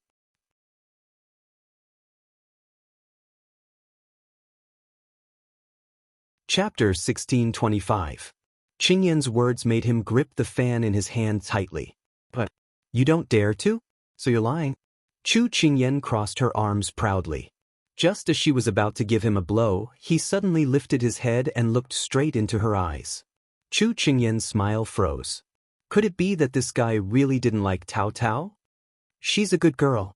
I'm just a lonely boat without a harbor. I yearn for mountains and rivers, but I can't give her the happiness she wants. Because he couldn't give her the happiness she wanted, he chose not to respond to her right from the start. I've been a playboy since I was young. I know that there are some people I can offend and some people I can't. That's why I've been able to live so freely for so many years. She accidentally barged into my life. It's my fault that I didn't send her away in time. But this time, we're really going our separate ways. When Chu Qingyan heard his words, she was instantly enraged. Do you know? You've been spoiled. What do you mean Tao Tao is a good girl? You can't give her happiness. Since you know she's a good girl, you should grab hold of her. As long as you want to give her happiness, you can have as much happiness as you want. It's not that you can't do it, it's whether you want to do it or not. Don't think that it's glorious and something to be proud of just because you've been through thousands of flowers without being stained by a single leaf. Let me tell you, when you're tired of playing and don't want to play anymore, when you're lonely and want to have a warm home, you'll realize how ridiculous your thoughts are right now. Qingyan's angry scolding made him feel much better. It was as if the more she scolded him, the less guilty he felt. Jasper saw how angry her mistress was and immediately went forward to pat her back. Mistress, don't be angry. You're pregnant. It's not good if you hurt your body. Chu Qingyan suddenly remembered. She took a few deep breaths and calmed herself down. She raised her eyebrows and met Dong Ting's worried gaze. She pursed her lips. Why are you worried about me? Don't you think you should be most concerned about Tao Tao right now? The rain is so heavy, and she left in the middle of the night. She didn't bring anything with her. The situation between the sun-moon race and the sun-moon race is very tense. What if something happens to her? Higashio Motetsu immediately looked at the pouring rain outside the window. He suddenly felt like blaming the heavens. It had been raining since yesterday, and there was no end to it. Why would there be such a thing as rain in this world? Chu Qingyan thought that she had convinced him, so she struck while the iron was hot and said, "Go and look for her. Maybe she's hiding in some corner, waiting for you to find her." Higashio Motetsu restrained his emotions and returned to his usual devilish and unruly self. That's impossible. Based on her personality, she wouldn't degrade herself like that. She's as independent as you are. No matter where you throw her, she'll be able to adapt to the situation and grow up healthily. Oh, you really know her well. Chu Qingyan mocked him with a fake smile. He knew that she was a person who cared a lot about her friends. If he didn't let her say a few words now, she wouldn't stop. He could only shut up and let her speak. Chu Qingyan said a few more words, but when she saw that he still didn't seem to care, she felt like she was being too hot-headed and felt bad for Tao Tao. If this person wasn't her friend, she would have asked Big Ice Cube to beat him up. She finished the hot water in one gulp and warmed up her body. She was no longer as fierce as before. Finally, she said earnestly, "Dongting, I don't know what you're thinking, and I don't care if you really think that Tao Tao is a good girl. You can't give her the happiness of a couple for the rest of her life. I just want to tell you, the fate between people is very strange. In this world, there are millions of people, but the chances of meeting each other are very low. Therefore, the people who can appear in one's life are very likely to have blinked thousands of times in their previous lives and broken their necks several times before they could meet each other in this life. I don't know what Tao Tao is like in front of you, but in my eyes, Tao Tao is always worried about your gains and losses. She tries her best to tiptoe to get closer to you, but she's afraid that you'll push her away if she gets too close. This kind of love is really too taxing on one's mind, and it's a test of one's patience. Have you heard of a saying? When you see through everything, you won't be worried about gains and losses anymore. Who can take anything away from you? Only then do you understand that losing is more reliable than having. I think when Tao Tao left, her mood was like this. Chu Qingyan said a lot in one breath. She didn't know if he listened to her or not. After calculating the time, the ice cube should be back. She couldn't sit still anymore. She stood up and inadvertently glanced at the book on the table.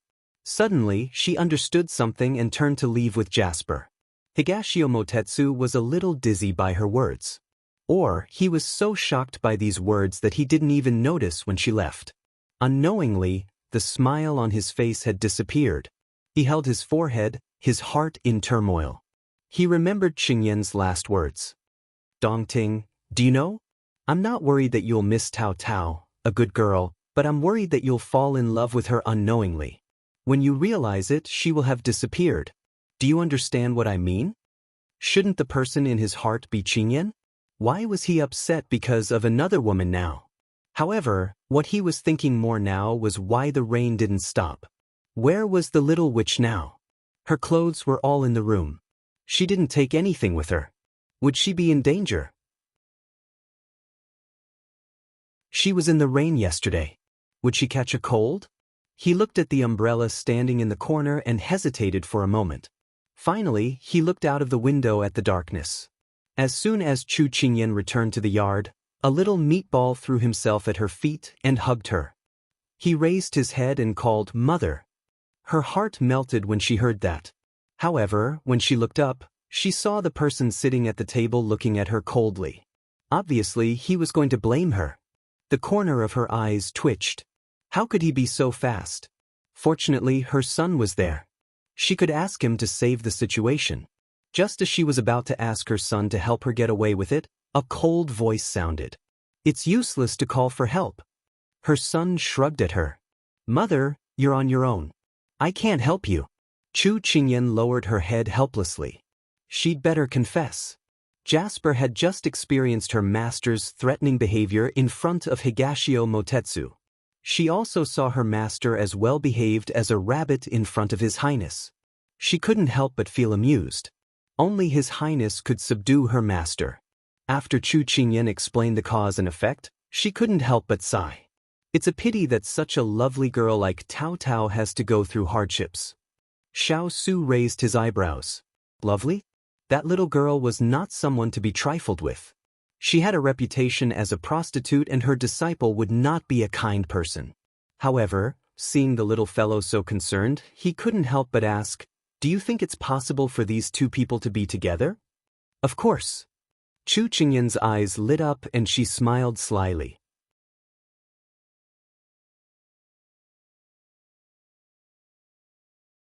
Chapter 1626. Xiao Su heard her say so much and felt that there was no chance between the two of them. But hearing the little one's confident tone, could there be a turning point? He rarely cared about things other than his own family, but since the little one was so concerned, he would pay more attention.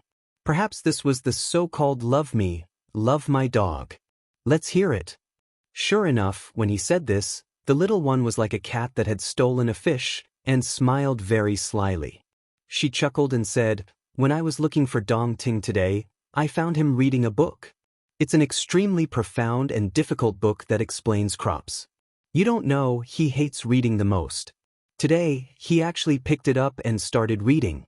I think there must be something fishy going on." Xiao Su did not listen to what she said seriously. At this time, his mind was focused on her excited face, and he thought to himself, My wife is beautiful no matter how you look at her. She thought he was interested, so the famous detective, Detective Conan, adjusted his non-existent bow tie, raised his non-existent glasses, and said the most classic line, "There is only one truth." However, before she could say the words she had prepared, her whole body was suspended in the air, and she landed firmly in his arms. "Hey, what are you doing? I haven't finished yet." She did not understand and pulled on his collar. "You didn't listen today, so I'm going to punish you." After saying this, Xiao Su carried her straight to the bed. Still, HM? When were there only the two of them left in the room? She was distracted for a while, and she was already on the bed. She looked at the light in the eyes of the person above her, and she suddenly felt a little scared and immediately rolled under the quilt.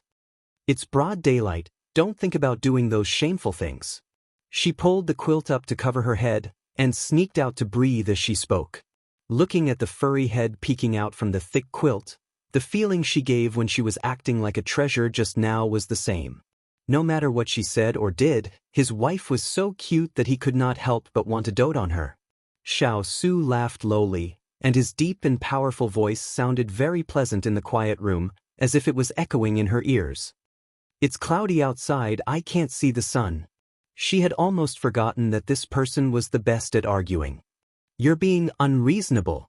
She pulled down the quilt and prepared to argue with him, but she fell for it as soon as she pulled it down.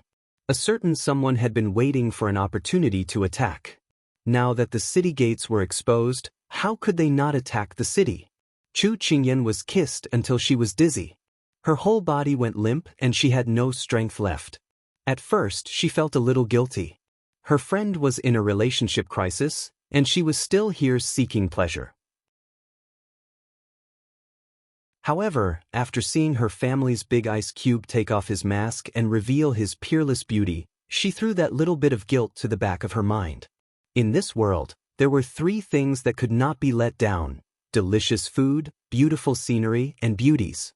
She followed her heart and reached out to hug the neck of the person above her. She said lecherously, "Beauty, give me a smile." Xiao Su raised his eyebrows. "You've grown bold." When she heard that, she cowered again. She grinned coquettishly and said, "Why don't I give you a smile?" Xiao Su smiled, revealing a smile that could turn the world upside down. "You're really so cute that I can't bear to part with you." However, a certain someone was already immersed in the beauty and could not extricate himself. Outside, it was raining heavily, but inside, there was endless affection. The winter rain was indeed endless. Even at night, it was still drizzling. Higashio Motetsu supported his head with one hand as he lay on the bed. He was lost in thought as he stared at the burning candle. In the past, he would not rest so early at this time, because that little demoness would always pester him to talk. She would not sleep, nor would she let him sleep. Actually, he had already gotten used to being alone for more than 10 years. But in the past 3 years, she had somehow joined him. With someone to talk to, he would not feel bored. Slowly, he went from being repulsed and indifferent to accepting her existence. Zimo had once laughed at him. In the past, he took care of that child, Qingyan, to play. Now, he was taking care of another child. Did he like taking care of children? He snorted, indicating that it was not the same at all. This little demoness was older than Qingyan back then. At her age, she could have gotten married and had children long ago. Actually, he knew what Zimo meant. He had never kept a girl by his side. Chu Qingyan was the first, and Tao Tao was the second. In the past 3 years, he had never been separated from her. Now that they were separated all of a sudden, he was not used to it. For example, at this moment, she was no longer around. His side was empty and he felt as though something was missing. He had always thought that she was a child. For fun, she would pester him and treat conquering people's hearts as a game. Just like before she met him, she was perverse and played the world. She did not treat lives as human lives, and whether she saved them or not depended on her mood. That was the reason why he did not take her feelings seriously. 3 years might not be a long time in a person's life. Recuperating, taking back the Moon Palace and settling internal affairs. Time passed in the blink of an eye. It was uneventful, as though there was nothing worth reminiscing about. Initially he thought the same as well. There was nothing to reminisce about. However, even though she was no longer in front of him, things related to her flashed before his eyes one by one. Back then, he thought that he was definitely going to die. When he opened his eyes, he thought that he had entered the gates of hell. To think that he was still alive. A white figure appeared in his vision with her back facing him. He joked, to think that Granny Meng would be so young. I thought that she was an old woman. Right? I wonder if Granny Meng's soup tastes good? The white figure turned around. It was a young girl. She grinned at him and said sinisterly, I don't know if Granny Meng's soup tastes good, but I know that the medicine you're going to take next will definitely taste terrible. Indeed, the medicine he drank was similar to Coptis chinensis. Later on, he found Coptis chinensis in the dregs of the medicine and understood that women and villains were the hardest to deal with in this world. She was truly a little demoness who held grudges. Thinking of this, he could not help but laugh. Outside, the sound of the rain was pitter-patter. The room was silent, but this laugh seemed abrupt at this time. Suddenly, the laughter stopped. He was stunned. Why did he think of the things that happened 3 years ago at this time? It was clearly something that happened so long ago. And what was there to reminisce about? When did he become so indecisive? Could it be that the weather also affected people? There was a faint answer in his heart, but he did not want to look at it. He did not want to pay attention to it. Irritated, he took the folding fan and opened it with a pa sound. He covered his face with it. Sleep, sleep. He still had to wake up early tomorrow to go to the Moon Clan. However, people's actions could be controlled by their thoughts, but some things could not be controlled by their thoughts. For example, longing, memories, and love.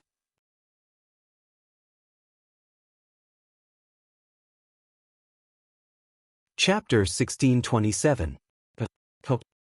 It's so cold. Don't touch me. Higashio Motetsu suddenly sat up on the bed and looked around. He realized that he was dreaming. He took a deep breath and exhaled. Then, he got off the bed and walked to the table to pour himself a glass of water. When the cold water flowed down his throat, he calmed himself down and rubbed his eyes.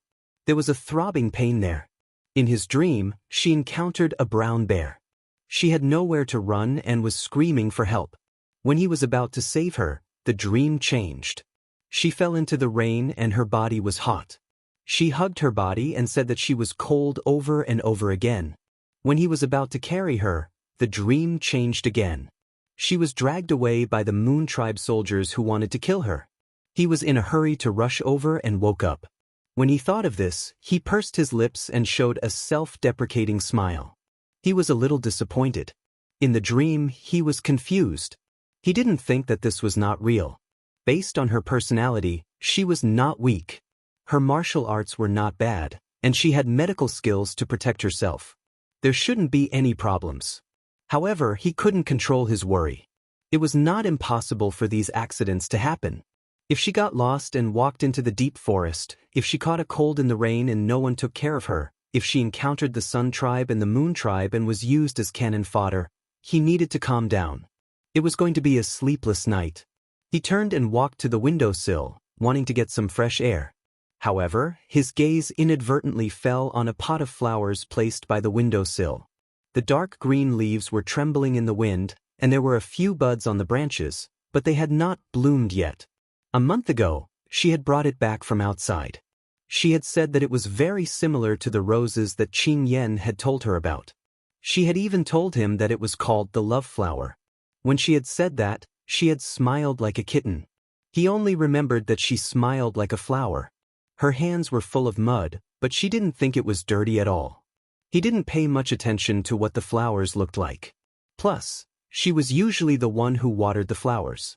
This was the first time he was looking at the flowers so carefully. His finger involuntarily touched the leaf, but was pricked. A small bead of blood formed on his finger. He raised his eyebrows and flipped over the leaves. Only then did he realize that the branches were filled with sharp thorns, just like her, a little chilly with thorns. I've already told you beautiful things have thorns. You're just itching to touch them. A familiar grumbling voice sounded in his ears. His eyes lit up and he immediately turned around. However, before his eyebrows were dyed with joy, he saw that there was no one behind him. Disappointment followed closely. He rejoiced for nothing. He chuckled. Higashio Motetsu, oh Higashio Motetsu, when did you become an abandoned woman? After mocking himself, he walked to the wardrobe and was about to take out a cloak, but when he opened it and saw the neatly arranged piles of clothes, his hands fell to his side, and he didn't even have the strength to raise them. He did not have any maidservants by his side, and Zimo did not follow him. The only person who could help him tidy up was the little witch. It was as if she had unknowingly intruded into his life, and then unknowingly took root in the soil like a flower. However, he turned a blind eye to her efforts and did not respond. Instead, he had been enjoying everything she did for him with a clear conscience. Higashio Motetsu, you're really a bastard. Due to the continuous rainstorm, the scheduled departure time for the Yu clan was delayed by a few days. Today, Qing Yenluo went to take Chu Qingyan's pulse and was not in the courtyard. Only Ethereal was left to check the herbs. At this moment, the door opened and a cold wind blew in. Ethereal looked up, and then the corners of his eyes twitched because he saw a wandering soul floating into his room. Young Master Dongting? Ethereal thought that he had seen a ghost in broad daylight, but when he took a closer look, he could not help but widen his eyes. Higashio Motetsu's face was pale, his eyes were swollen, and his spirit was low. If it were not for the fact that he was still breathing, he would really be mistaken for a ghost. It's me, Higashio Motetsu said faintly. Ethereal patted his chest and took a deep breath. Young Master Dongting, I haven't seen you for a few days. How did you end up like this? He did not look like a human or a ghost. It was as if he had been ravaged.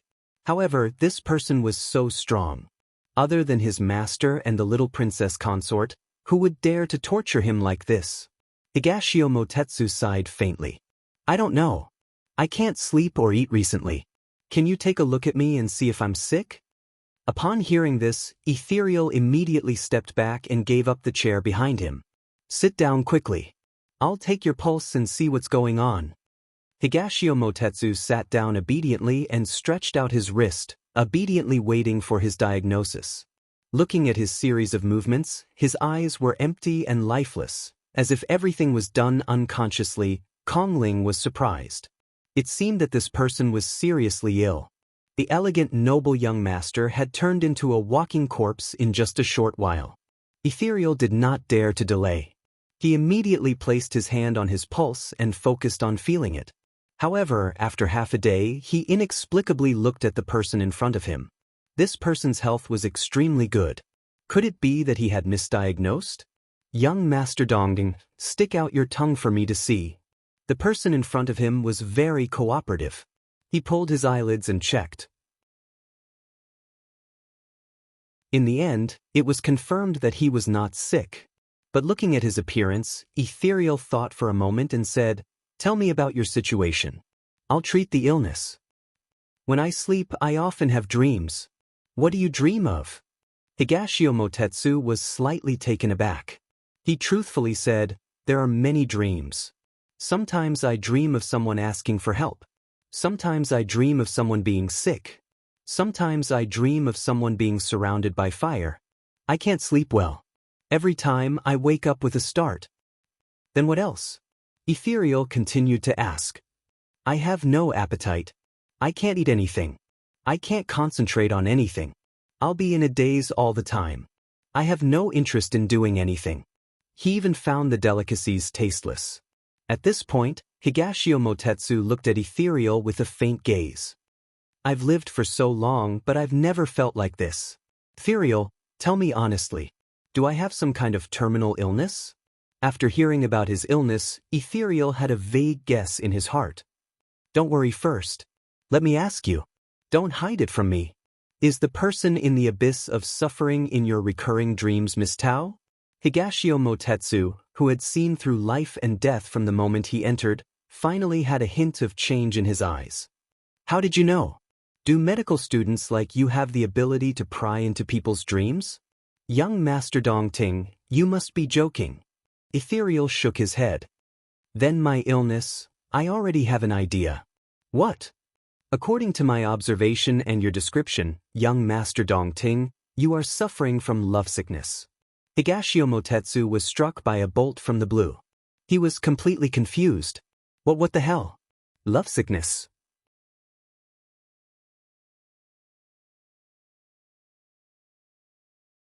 Chapter 1628. Lovesickness? What the hell was that?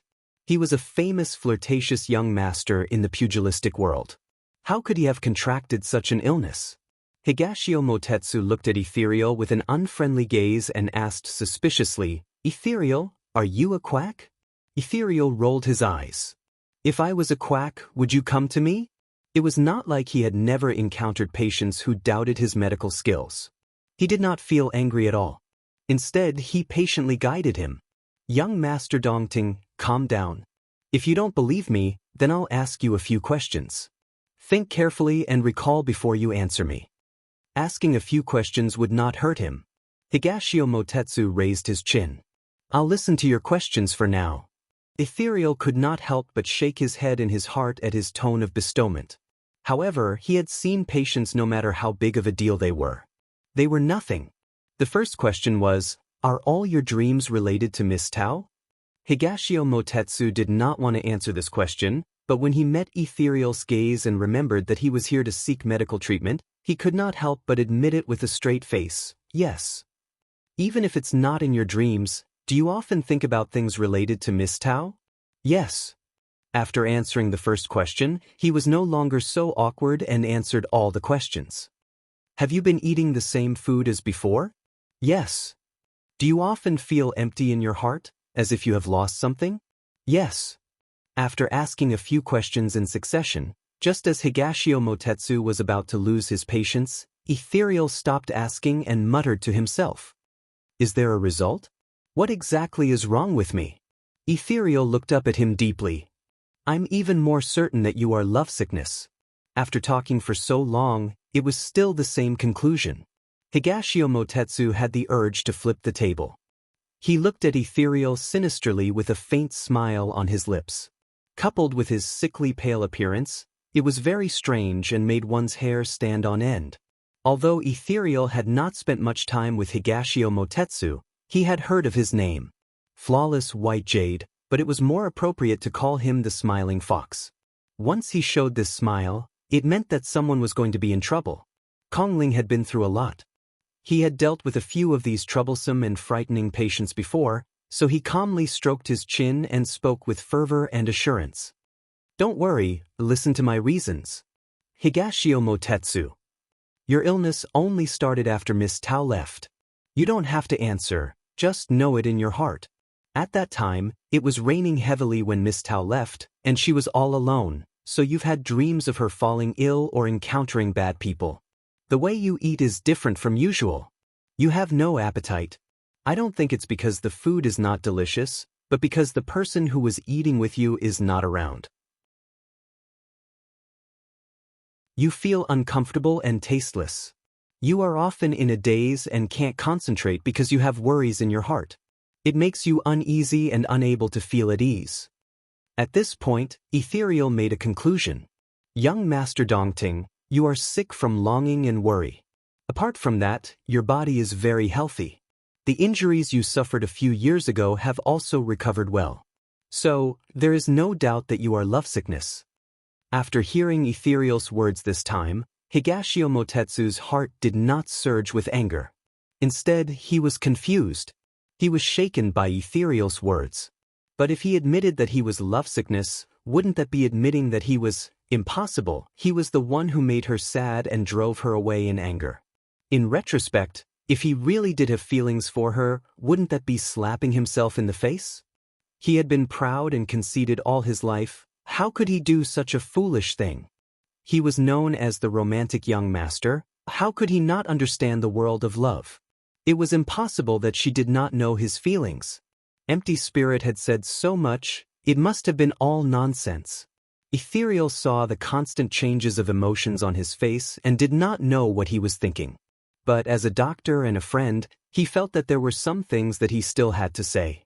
I can't do anything about your illness, because the heart of the heart needs to be cured by the heart. But as someone who has experienced it, I have a few words of advice for you. The onlooker sees more clearly than the person involved. Sometimes, you think that you have no feelings for someone, but in fact, you may have already taken it to heart. Don't wait until you miss it and regret it. The furthest distance in time was not only the distance between life and death, but also when you were standing in front of me, I didn't know that I loved you. Only when you turned around and left, would I suddenly wake up. Ethereal patted his shoulder and let out a long sigh. Miss Tao's feelings for you are so deep. As long as you go find her, you will definitely find her and bring her back. You quack. Higashio Motetsu looked at him faintly. Ethereal did not know if he had listened after saying so much, but in any case, he had already done his part. He shrugged and watched his departing figure. He pretended to say unintentionally, "Poor Miss Tao, I don't know how a person can survive in these stormy days. It's best that she doesn't encounter any danger." As expected, when he saw the handsome figure slightly stiffen, Ethereal turned around in satisfaction and continued to examine the medicinal herbs. Higashio Motetsu stood in the courtyard with a gloomy expression.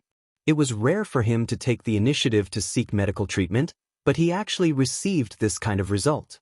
It was really funny. He boasted that he was a romantic, a wanderer of the Jianghu, so how could he get this kind of illness? What a joke. After standing for a long time, his anger had mostly dissipated.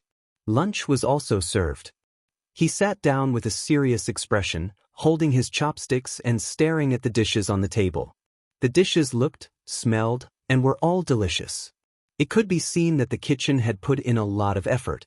He told himself that he couldn't eat because Tao Tao wasn't around, and he would eat right now to prove it to him. He snorted coldly and unhurriedly reached out his chopsticks. However, after a sound, there was only a pair of chopsticks and untouched food left on the table. If he said that he had continuous dreams because he was worried about Tao Tao, then he would have a good nap at noon. At worst, he would not sleep at night. He did not believe in this evil. However, when he was lying on a rocking chair in the corridor with tea, snacks, and fruits beside him, he should have been very relaxed. However, Tao Tao's figure kept flashing in front of his eyes. Half an hour had passed. 2 hours passed, the sky darkened. He could not stand it anymore. He could not sleep at all. He pulled the fan off his face and kicked over the table and chair. It was difficult to get rid of his anger, but his heart was empty. The entire courtyard was really very quiet, making him feel very uncomfortable. He could not help but miss the noisy past. Tao Tao, this stinky girl, she had been gone for so long and still had not returned. Did she not know that he was sick? This heartless girl. He usually gave her good food and drinks, and gave her all the fun things. Now, because of a disagreement, she was unhappy and ran away. Couldn't they talk nicely? Could it be that he would bully her? This young master was so angry. In the evening, Ethereal's door was pushed open again. The night wind was very strong, and someone floated in. After the first time, Ethereal was much calmer. However, this person's complexion was worse than in the morning. Ethereal, I'm afraid that I really miss you.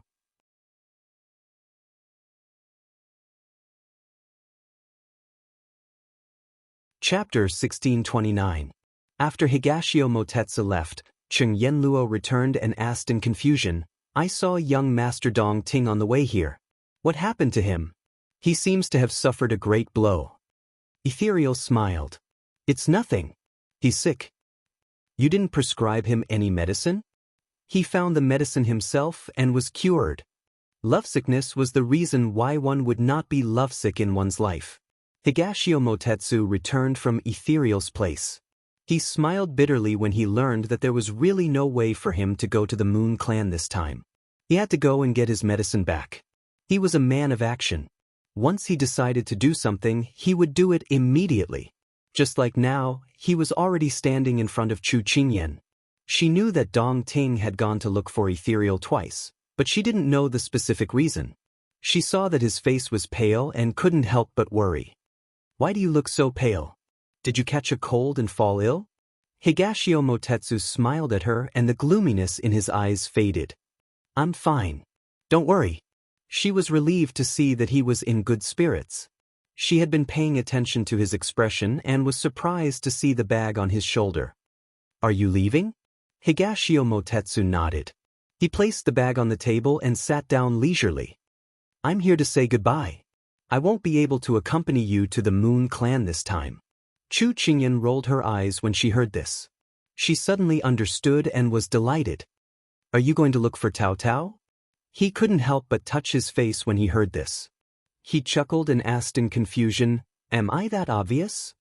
Although he didn't answer directly, there was no doubt that he had admitted it. Chu Qingyan smiled proudly. That's because I'm smart. I know that you've been acting strangely these past few days and haven't stepped out of the house. It must have something to do with Tao Tao leaving. You said that you would go to the Moon Clan together, but now you're not going. Instead, you're leaving. I can't think of a better reason than to look for Tao Tao. Does your Xiao Su know that you're so smart? Higashio Motetsu rolled his eyes at her. Chu Qingyan laughed. We both know that we're smart. She had never seen such a thick-skinned person. Dong Ting, you can face your true feelings and know who you care about. I'm happy for you. I'm so happy for you. And Tao has waited so long for you. She finally met you. Chu Qingyan was rather emotional. She had known Dong Ting for several years. From Sichuan to the capital, to Jiangnan, and then here, they had bumped along the way. There had been conflicts and misunderstandings as well as unforgettable memories. Although this person looked rather unreliable on the surface, he had always been the one to step forward and save her when she was in danger. 3 years ago, he had almost lost his life. She was very grateful that Tao Tao had saved his life, so she owed him less. Now that she had found happiness, while he had always been alone, her heart ached for him. She felt very sorry for him. Why does it sound like I'm an outsider from your tone? You've only known Tao Tao for a few years, but you're already comparable to our life-and-death friendship. He knew what she meant, but he was too embarrassed to admit his feelings for Tao Tao. After all, he had said in front of her that he couldn't give Tao Tao happiness. If he went back on his words, it would be like slapping him in the face. Thus, he began to jest. Seeing him act shamelessly, Chu Qingyan glared at him. I don't know why Tao Tao was so blind to fall in love with you. Look at Tao Tao. She has the looks and medical skills. What about you? You're just a bag of skin. What's the use of that? Wow, she was making fun of him. If Tao Tao was here in the future, wouldn't he be the one with the least status? However, he couldn't afford to offend a pregnant woman.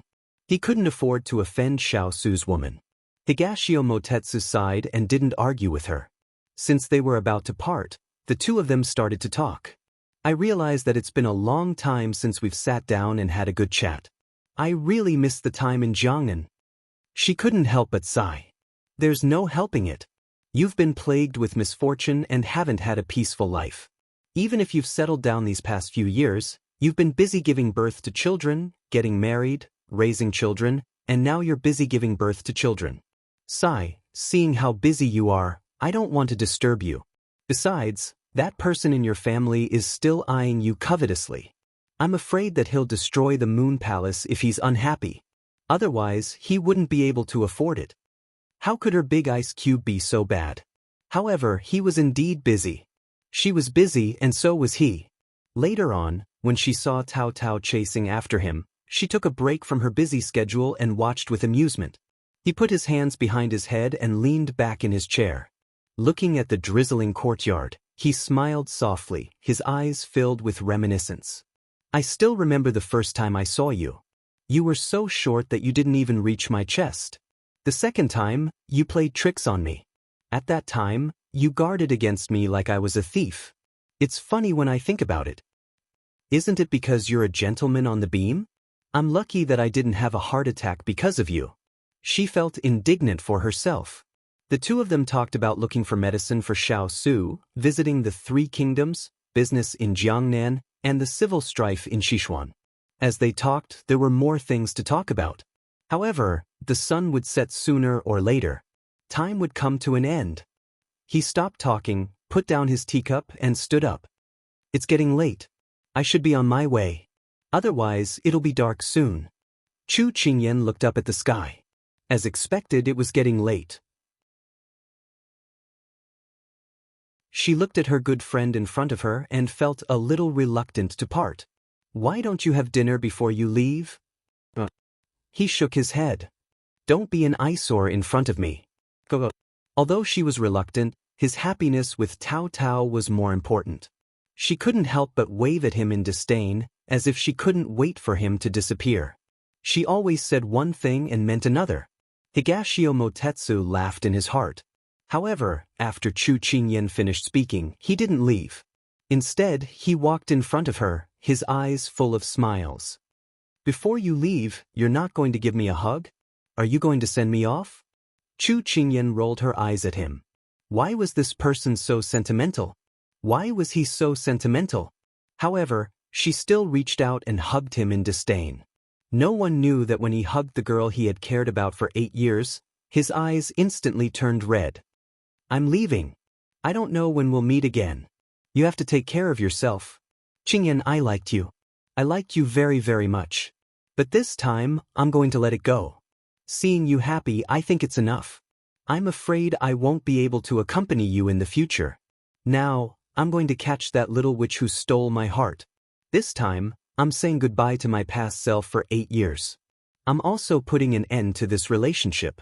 From now on, I'll completely let go. This way, I can truly open up a place in my heart and invite Tao Tao to live with me. He gently hugged her and then stepped back. He raised his hand and patted her head. With a relieved smile, he grabbed his bag and turned to leave in large strides. Chu Qingyan looked at the person who casually waved his hand and left. She laughed until tears came out. Dongting, I understand your feelings. I'm sorry, I can't respond. But I know that from now on, we'll still be good friends. I wish you happiness.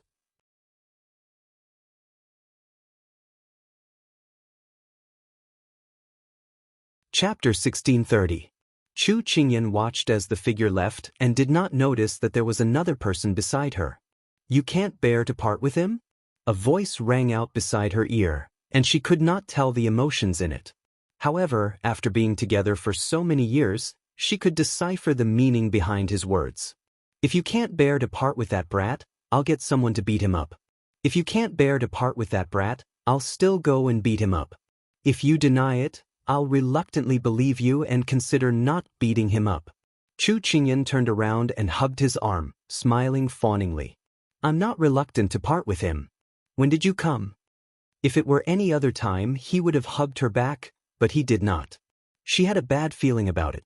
When you were talking about the beautiful past, Xiao Su said mildly. Chu Qingyan coughed a few times, feeling a little guilty. Although she was very open and above board, she could not help but shiver when she heard Big Ice Block's tone. Big Ice Block's cold aura was really strong. She laughed and said, Don't think too much. We're just talking about the past and the present. Xiao Su looked at her coldly. He even hugged you, that was the truth. He even caught her in the act. If it was in the modern world, it would not be a big deal at all. It was just a polite greeting. However, Big Ice Block was so easily jealous that he might not be able to accept it. Wait a minute. She seemed to have thought of something and instantly narrowed her eyes to look at him suspiciously. Weren't you here just now? If he was unhappy, he could have just shown himself. Why did he wait until the end to denounce her? That was not his character. In front of outsiders, I naturally have to give you face. Those words were so dignified. Xiao Su snorted coldly in his heart. Only an idiot would tell her that he could clearly see that Higashio Motetsu was here to say goodbye to her. Moreover, it was obvious that this person had already let go. Why should he interrupt him? After so many years, it was not like he could not see Higashio Motetsu's feelings for her. The little fellow was outstanding and kind, so it was normal for someone to like her. However, the little fellow was already his, and others could only watch. He was not a petty person, so how could he be so calculative about such a request? He could not wait for this person to stop thinking about the little fellow. Besides, this person still had a long way to go to get the beauty, so why should he be so calculative with him? However, after he was ruthless last time, The little fellow was not willing to let him get close to her for the past few days. This made him quite troubled, so he was prepared to make a fuss. Chu Qingyan naturally did not know what this black-bellied big ice block was thinking. When she heard his words, she was somewhat moved. She rubbed against his chest. "Big ice block, you are so good. I really did not choose the wrong person. Dong Ting only came to say goodbye to me. Perhaps the next time we meet, we will be able to drink his and Tao Tao's wedding wine." She had personally witnessed Tao Tao and him holding each other. If the two of them were finally married, then she could be considered half a matchmaker. As for Higashio Motetsu, putting everything else aside, he quite admired him. He did not adhere to the rules, was loyal and smart. If not for the fact that this person did not like to be restrained, he would have recommended him to the third prince. With such a person, the imperial court would be filled with vitality. "Big ice block, why are you so cold?"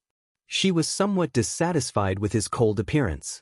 Xiao Su had been waiting for her to ask this question. "We have not settled the account just now." Hearing this, she laughed and stepped back, planning to slip away. However, before she could go far, she was picked up by the waist. "Big ice block, where are you taking me? Sleep with me for a while. I'm hungry, I want to eat. Who was it that ate 3 plates of glutinous rice cakes just now? Cough, cough, I'll stay with you, I'll stay with you." It was not until she lay down on the bed that she realized that the big ice block really wanted her to sleep with him. She saw the dark circles under his eyes and knew that he had been busy with work these past 2 days and had not had a good rest. She could not help but feel a bit of heartache. She raised her hand to caress his face. From his eyebrows to his eyelashes, the corners of his eyes, nose, and mouth, these 2 words flashed through her mind. Handsome and elegant, like a cool autumn moon. It was said that no matter how beautiful something was, there would be a time when one would be tired of looking at it. However, she could not get enough of her big ice block. She nestled in his arms, found a comfortable position, and closed her eyes. It was not until the sound of shallow breathing that the pair of dark eyes that should have been closed opened at this moment. He lowered his head to look at the person sleeping soundly in his arms and slightly curved his lips.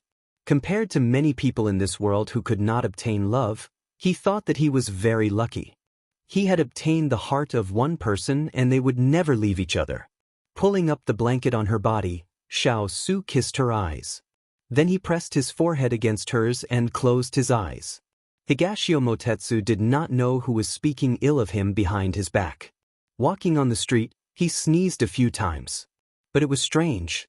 It had been raining so heavily these past few days, but as soon as he stepped out of the Xiao manor, the rain stopped. Could it be that the heavens wanted to hinder his footsteps so that he could make a decision and the sky would clear after the rain? The dark clouds scattered and the sun shone down. The sky was clear, and if it was not for the water droplets on the flowers and leaves and the puddles on the ground, one would not be able to tell that it was raining heavily an hour ago. Higashio Motetsu walked to a roadside stall and sat down. He asked for a bowl of wontons. Soon, the hot wontons were served. There were pieces of chopped green onions floating on top. Although it could not be compared to the food in the manor, after letting go of his depression, he felt as if his entire person was suddenly enlightened. It was like the world. The haze had dispersed and the sky was clear. His long-lost appetite came back. Although he ate quickly, his movements were elegant. It made people think that he was eating a delicacy in the world. "Boss, the bill." He stood up and put down a piece of silver. Without giving the change, he picked up the bag and headed in the direction that Qing Yan had given him. After eating, he would have the strength to catch people. "Little witch, just you wait. When I catch you, I will teach you a good lesson. Let's see if you dare to run away from home again." The purple figure slowly blended into the crowd and soon disappeared. However, the person that Higashio Motetsu was thinking about appeared in another town at this time. In those days, she wandered aimlessly in the heavy rain. When she finally woke up, she found that she had already left the city. She could not go back to the Xiao manor. However, she did not bring anything with her. Survival was a problem. People who came from the Devil's Valley did not have good or evil principles because no one taught them how to behave. However, Tao Tao had been with Dong Ting for a long time. She had also been subtly influenced by Chu Qingyan and the others. She disdained doing things like stealing and swindling. Therefore, in order to be self-sufficient, she planned to use her medical skills to earn some money. Therefore, when Higashio Motetsu arrived at this town, she had already taken the medical fees and was heading to the next place. Sometimes it was like this. When you don't want to cherish it, fate seems to be endless. However, when you wake up, it will always pass by. It could be seen that Higashio Motetsu's road to chasing his wife was long and arduous.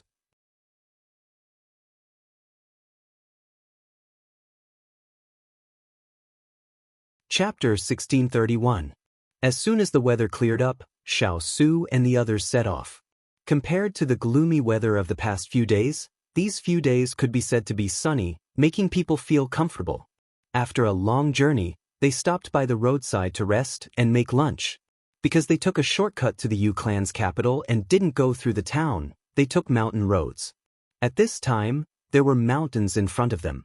Wild geese flew low in flocks, and from time to time, they could hear the echoes of birds chirping. The retired emperor looked at his second grandson who was feeding the horse not far away and muttered to himself, "Why is this person like the weather in June, changing so easily?" "Imperial grandfather, what are you talking about?" Chu Qingyan sat beside him and heard his muttering, but she didn't hear it clearly. Seeing that she was his granddaughter-in-law and not an outsider, the retired emperor told her what he had observed for the past 2 days.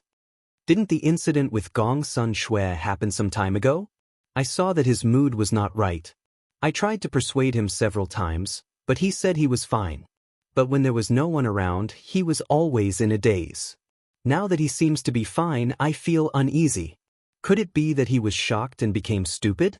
Chu Qingyan looked at Xiao Yao who was playing with the horse and couldn't help but laugh.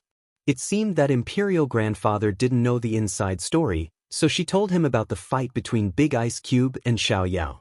Although Big Ice Cube crushed Xiao Yao in many aspects, she had to save some face for her second brother.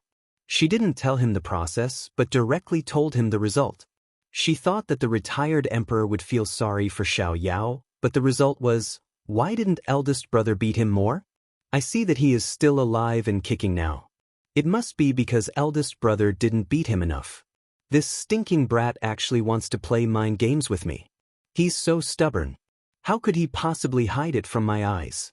He's even trying to deceive himself by saying that he doesn't have any feelings for me. This damn brat. The retired emperor glared at the person not far away and said angrily. Xiao Yao suddenly shivered. However, at this time, the retired emperor's expression changed. He sighed and said, "Although this brat is enlightened, he is so stupid. How can he get a wife? Granddaughter-in-law, you and boss have to help him." Chu Qingyan hurriedly agreed. "Imperial grandfather, don't worry. Second brother is very smart. He will definitely marry his wife. Big Ice Cube and I will do our best to help him." Only then did the retired emperor leave with peace of mind. "You've been deceived by Imperial grandfather." She turned around and saw Big Ice Cube looking at her with a smile. What do you mean?" She was confused. Imperial grandfather promised Imperial grandmother that he would take good care of us grandsons and watch us settle down. Now, he doesn't have to worry about me and old third anymore, but old second's temper is giving him a headache, so he's pushing the responsibility to you now. She had forgotten that Imperial grandfather was best at acting, and he was even good at acting. Xiao Su pinched her face and chuckled. "Forget it. Fortune favors fools. Just do your filial piety." She snorted, then thought of something. She looked at him with sparkling eyes. "I heard that Imperial grandmother wasn't born in an aristocratic family. She was just a commoner girl that Imperial grandfather met when he was traveling. The two of them fell in love at first sight. Imperial grandfather ignored the objections of the officials and married her into the palace. Then he doted on her. Is this true?" Xiao Su saw the gossipy look in her eyes and couldn't help but poke her nose in amusement. He nodded noncommittally. "Something like that. Then wasn't this the ancient version of the story of the prince and Cinderella? She immediately tugged at his arm. Hurry and tell me the story of Imperial Grandfather and Imperial Grandmother. No one could stop the little fellow when she was in the mood. Xiao Su helplessly held her shoulder and told her about the events of the past. A cool breeze blew gently. A man and a woman stood side by side. Their eyes were gentle as they whispered to each other. It was as if they were weaving the warmest scenery in this winter. Xiao Yao's gaze moved away from his imperial brother and sister-in-law. The cool breeze blew away the envy in his eyes. Because he was in the imperial family, he had seen the jealousy between the imperial concubines. He had also seen his imperial mother waiting for news that his imperial father was resting in another palace. He didn't know when it started, but he felt that if he couldn't give her a lifetime promise, then he shouldn't let her down. He was afraid of the marriage contract. So he would rather be alone, without any attachments. Later, when he saw his imperial brother and sister-in-law go through hardships and stay together no matter how difficult it was, he gradually believed that there was still true love in this world. Now, he also wanted to try and learn to love someone. A small soft bag ran over and hugged his leg. Second Emperor Su, are you unhappy again? Xiao Yao didn't need to guess to know who it was. He lowered his head and looked at Xiao and Kong, who was blinking his big eyes and acting cute. He shook his head and laughed. Second uncle isn't unhappy. He just figured out some things. I see. Xiao and Kong nodded. He didn't quite understand. Xiao Yao squatted down and looked at the child, who was less than his knees. He raised his hand and pinched his pink cheeks. He asked angrily, "Tell me, what do you want me to catch for you this time?" Xiao and Kang's eyes widened. Second uncle, are you a roundworm in my stomach? Otherwise, how do you know what I'm thinking? Xiao Yao rolled his eyes. Last time, it was because he didn't pay attention to his path. How could he fall in the same place twice this time? It was just that he really liked this nephew of his. He was lively and cute, sensible and clever, and looked very much like a miniature version of his imperial brother. Sometimes, he wanted to tease him and satisfy his pranks on his imperial brother. However, every time he met this pair of beautiful, watery eyes, he couldn't help but want to give him all the good things. Because second uncle, I'm the smartest person in the world. He didn't feel embarrassed at all to flatter himself. However, he didn't receive Xiao and Kang's admiring gaze. Instead, Xiao and Kong looked at him worriedly. Second Emperor, what should we do? You haven't married yet and you're already bald. What if no girl wants to marry you in the future? Why don't you go see Ethereal and see if it can be cured? Chu Qingyan just happened to walk over. When she heard her son's witty words, she couldn't help but burst out laughing. This was a classic case of shooting oneself in the foot. Xiao Yao's mouth twitched. He took a deep breath and tried to calm himself down. He explained, Second uncle said that you're the best in the world, not bald. You haven't started studying yet.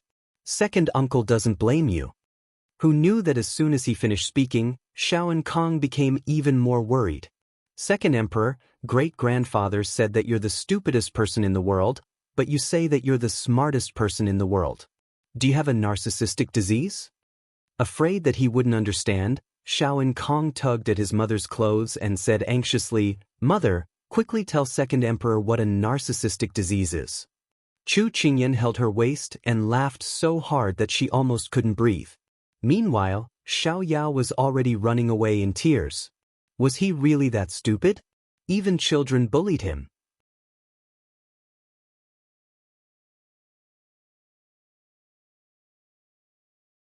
Chapter 1632. Perhaps the weather was on their side, but for the rest of the journey, the weather was very clear, and they didn't encounter any problems. Thus, after traveling for more than half a month, they finally arrived at the city closest to the Moon Clan's capital, Bright Jade City, before nightfall. There were already people waiting at the city gates. Chu Qingyan lifted the curtain and immediately saw her good friend standing at the city gates. It was mainly because that person was standing too conspicuously. Sima, why are you here? Sima Jun was dressed as a man, standing handsomely under the light of the setting sun. Men and women of all ages couldn't help but steal glances. However, she seemed to be used to this kind of scene. She had already seen the carriage coming from afar, and turned to meet her good friend's gaze. She pursed her lips and smiled, throwing Chu Qingyan a seductive glance. My wife has traveled thousands of miles to seek shelter with your husband. After receiving your letter, your husband has been waiting for you day and night. Today, my wife has finally arrived. Fortunately, my wife and the child in your belly are safe and sound. Your husband can finally rest assured. Come, let your husband help you down the carriage. Be careful of the slippery ground. Chu Qingyan's eyes lit up. She liked it. She took the handkerchief from Jasper's hand and wiped the non-existent tears from the corners of her eyes. She said pitifully, "My husband has worked so hard to come here to make a living, but also for my wife and our child.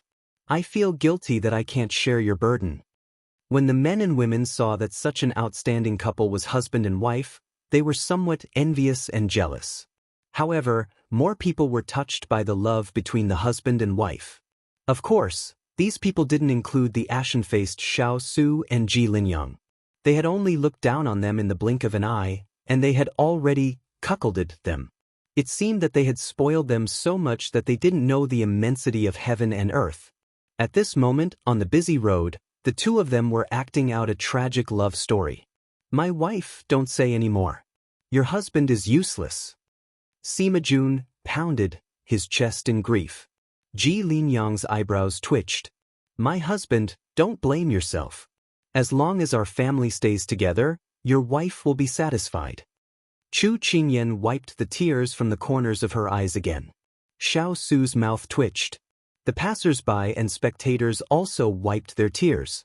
What a loving family. This was the most touching scene of the year. Xiao Su and Ji Linyang's eyes met. Ji Linyang cupped his hands.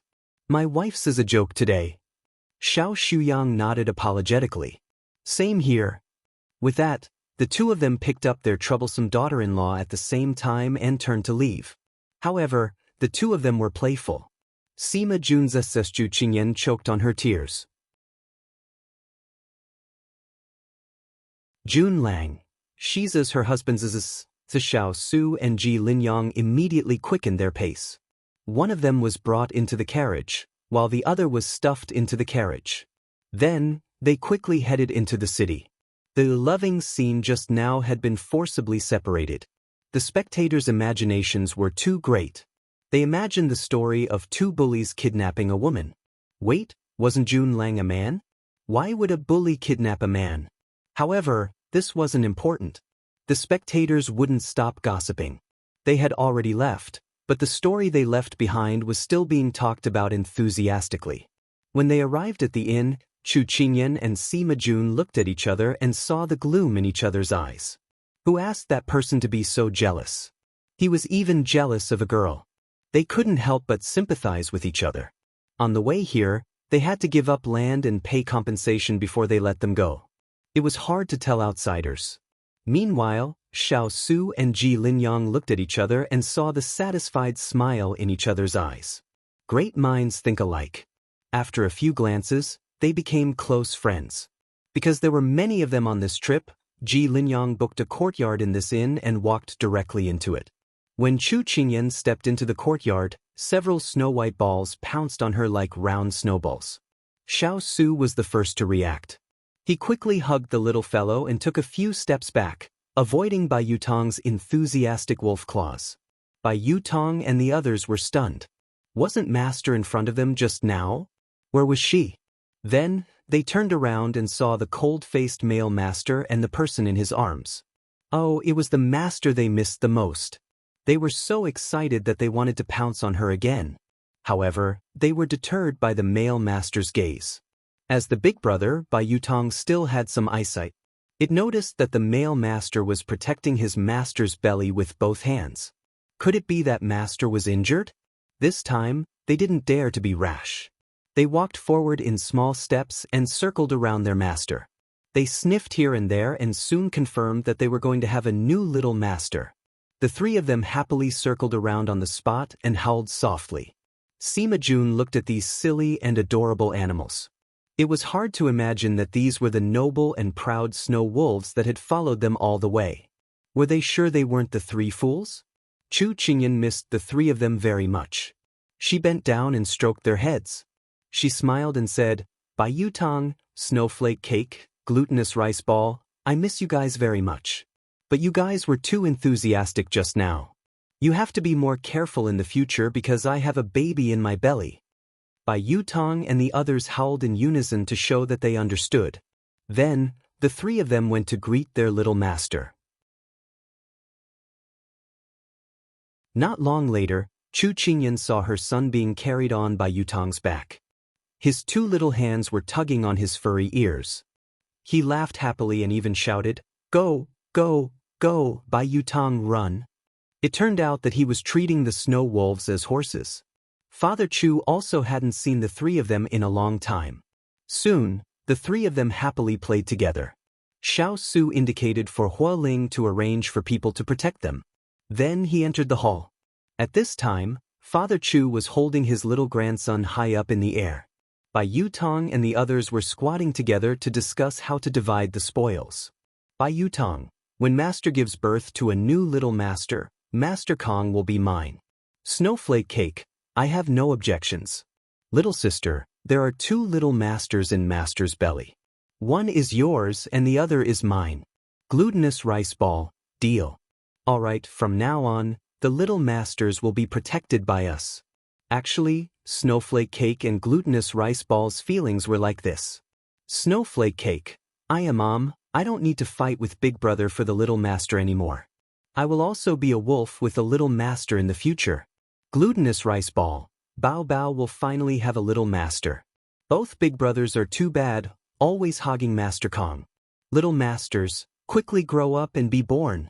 If someone could understand wolf language, they would be stunned by the domineering words of these three. And if Chu Qingyan and Xiao Su were here, they would also be shocked by the amount of information revealed in their words.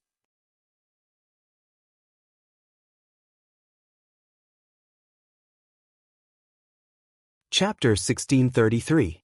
Everyone was covered in dust from the long journey, so they all returned to their rooms to bathe and wash away their fatigue.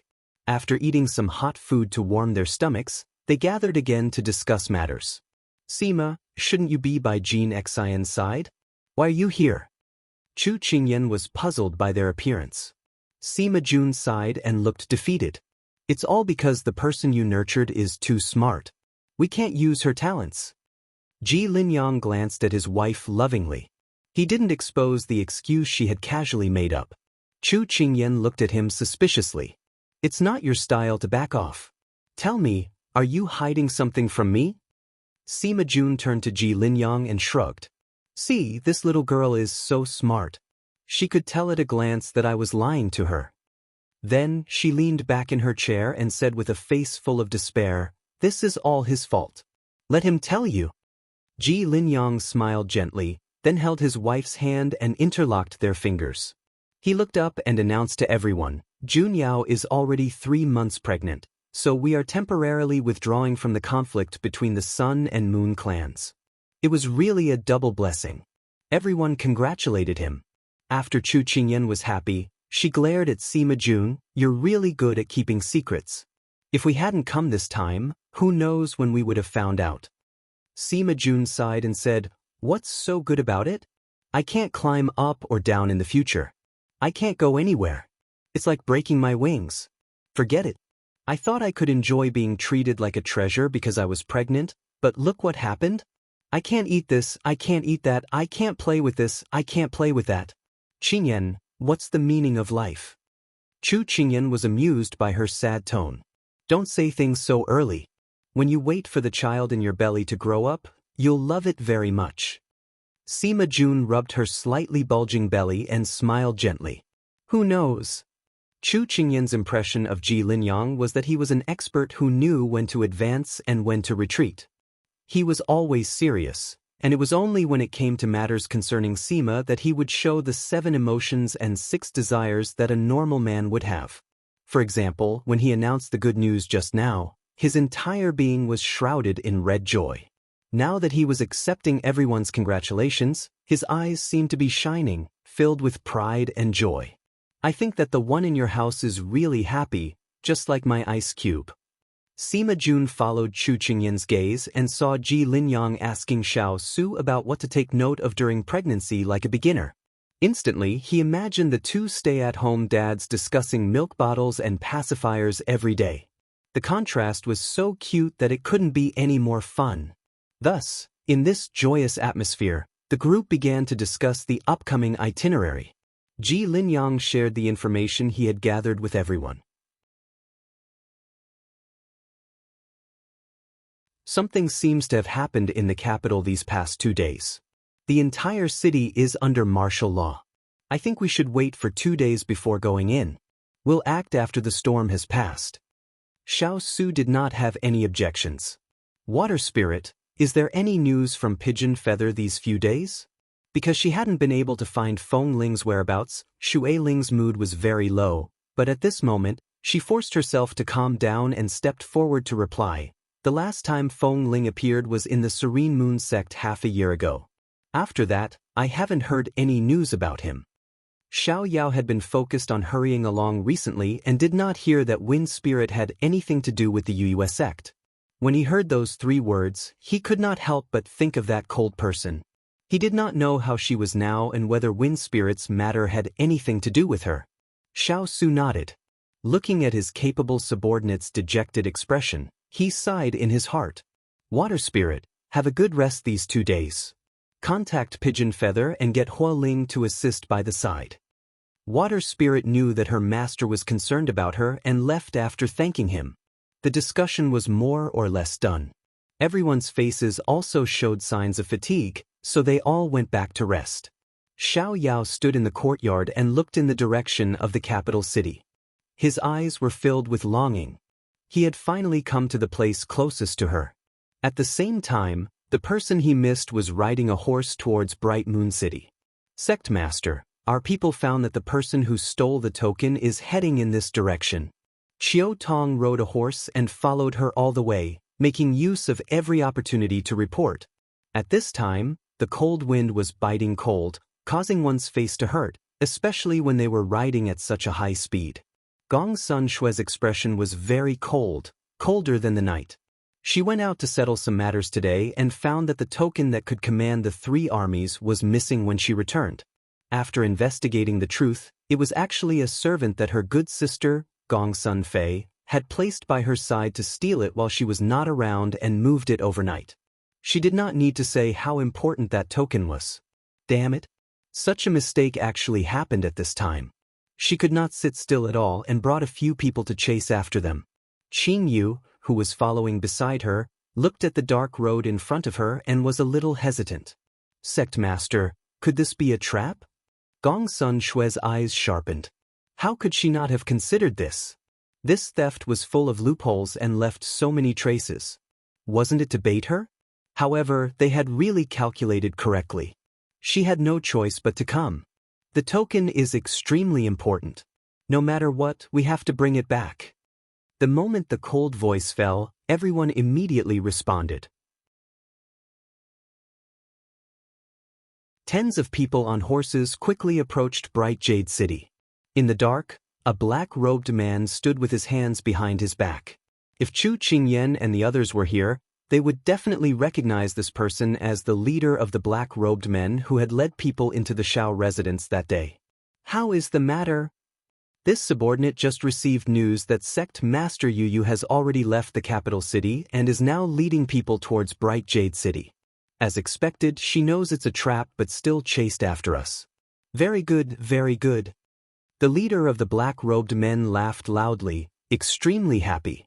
However, the subordinate did not leave immediately after reporting. He hesitated for a moment before saying, "Sir, our brothers have found traces of the Xiao clan in Bright Jade City." The leader of the black-robed men was stunned and said in disbelief, "The Xiao clan is also there?"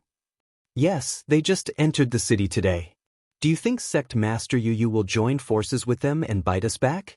The leader of the black-robed men thought for a moment and waved his hand. "That's impossible. The Sun Clan and the Moon Clan are at odds. Since the Xiao clan is on the Sun Clan side, It is impossible for them to join forces with the Yu sect. So, you don't have to worry. Don't clash with the Xiao clan directly. It's best to avoid them for this matter, lest it complicates things. It was obvious that the shock that the Xiao Lai cavalry had given him that day still affected him.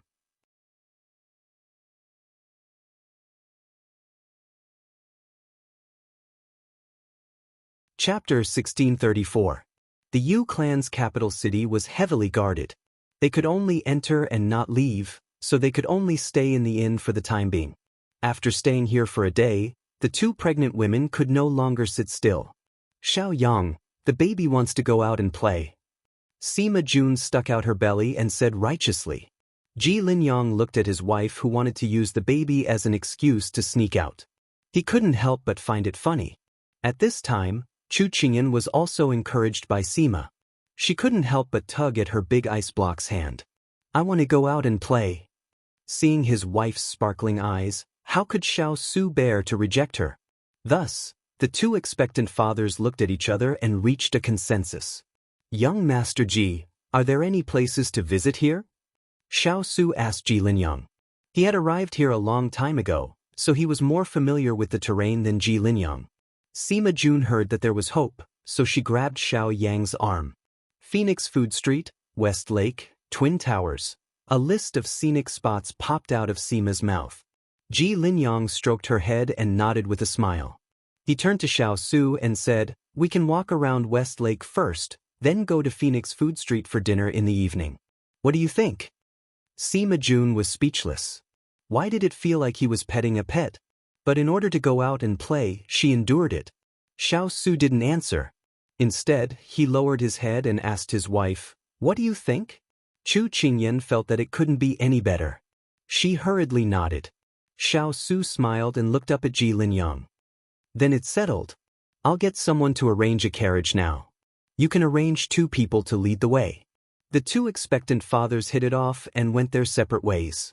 Sima Jun watched her steward leave and sighed softly to Chu Qingyan. Qingyan, do you know how envious I am of you? Envious of what? Chu Qingyan was peeling peanuts in her hand and didn't understand. I'm envious of how much your big ice cube dotes on you. No matter what you say, he'll do it. He's not like that housekeeper of mine. No matter what I do, he has to interfere. He doesn't have any personal freedom at all. Sima Jun's tone was full of grievances. Chu Qingyan chuckled. I think young Master Ji is quite a good person. Who asked you to be so unsettling? Sima Jun felt a little guilty when he heard this. How am I not reassuring? Oh really? Who was the one who asked for iced sour plum soup a few days ago? It was Winter. Also, who was the one who insisted on playing with a sword last time? Chu Qingyan joked about these things until her good friend was speechless. She then stopped smiling and said seriously, Sima, don't forget that you're pregnant. Before you do something, even if you don't think about yourself, you have to think about the child in your belly. If I were young Master Ji, I wouldn't be able to leave your side at all times. I might even tie you to my belt. Sima Jun touched his face when he heard this. He looked as if he had been enlightened. He muttered, people say that pregnant women are quite pretentious. I feel that I'm becoming more and more pretentious. This isn't a good sign. Then, he couldn't help but look at his belly and mumble to himself, could it be that I'm pregnant with the devil's incarnation, so he's encouraging me to be pretentious all the time? Chu Qingyan couldn't help but laugh when she heard what he said. She thought for a moment and said, maybe this child isn't part of your plan, so you're not ready to be a parent yet. But don't worry. With your husband around, you just have to eat and sleep well. You don't have to worry about anything. This was a little like premarital anxiety, and her good friend was pregnant anxiety. Sima Jun agreed. You're right. Maybe I haven't accepted this identity yet, but I really love our child. She couldn't help but touch her belly and blame herself. I can't go on like this. I have to treat little Yang better in the future. Chu Qingyan smiled. Her good friend was usually calm and composed, but she didn't expect her pregnancy to stimulate her girlish side. Sima Jun probably didn't realize that every time she showed such a coquettish side, her butler would cherish and pity her. After comforting her good friend, Chu Qingyan couldn't help but want to give herself a thumbs up. All these years, she had been either a matchmaker or a peacemaker. If she wasn't matchmaking, she was on her way to being a caring big sister. She had so many responsibilities and was so busy. She had to ask Big Ice Cube to nourish her. "What are you talking about? You look so happy." Xiao Su and Ji Linyang came back one after the other. At this moment, Xiao Su walked up to his little wife and touched her face with a faint smile. "Nothing much, just some small talk." "Oh right, why did you go so quickly? Have you arranged everything?" Chu Qingyan rubbed her head against his palm obediently as she asked, her eyes wide and confused. "Everything is arranged. Let's go. The car is at the door." Xiao Su took her hand, nodded at Ji Linyang and Ji Linyang, and then walked out of the door. On the other hand, Ji Linyang felt that his wife had been very quiet ever since he came in. It wasn't like her after she got pregnant, so he couldn't help but worry.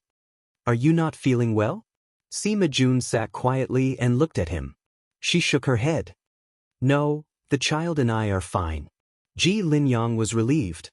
He thought for a while and asked, "Are you unhappy that I was gone for so long?" Sima Jun couldn't help but look at him more seriously when she saw him talking to her so gently and looking for the reason for everything that happened. It seemed that she hadn't looked at him properly ever since she found out that she was pregnant. His appearance was the kind that could be seen at a glance in a crowd. It was as if no one could cover up his brilliance. Ever since he lost to her in a bet many years ago, he had spent the best years of his life by her side. He had been riding a horse when he was young, and he was still the same even now. Although his family wasn't in the imperial court or in the pugilistic world, which country's king wouldn't treat him as an honored guest when the name of a reclusive family came out? He was the successor of his family. After he had succeeded in his studies, he was supposed to enter the world and do whatever he wanted. However, because of her appearance, his family's plans for him were disrupted. He was willing to follow her, a small underground manor lord, and hide all of his glory. His sword was supposed to be used on the battlefield, sweeping everything before it, not to train her bodyguards. His hand was supposed to be holding a brush, splashing ink on mountains and rivers, pointing at the mountains and rivers, not to record business transactions, nor to fiddle with the abacus, wandering through those boring accounts. At this moment, she felt guilty for no reason, and her eyes turned slightly red. She was in a good mood all of a sudden. Ji Linyang's heart clenched. He didn't know what had happened and immediately wanted to comfort her. Before he could speak, the person in front of him suddenly opened her arms and hugged him. "You're tuning in to the Passion Pages YouTube channel. We're so grateful for your support, and don't forget to subscribe to join us on this incredible journey through captivating stories. Your generosity through donations truly makes a world of difference, as it's the primary source of revenue that allows me to expand and enhance this channel for you. Thank you from the bottom of my heart for being a part of this adventure."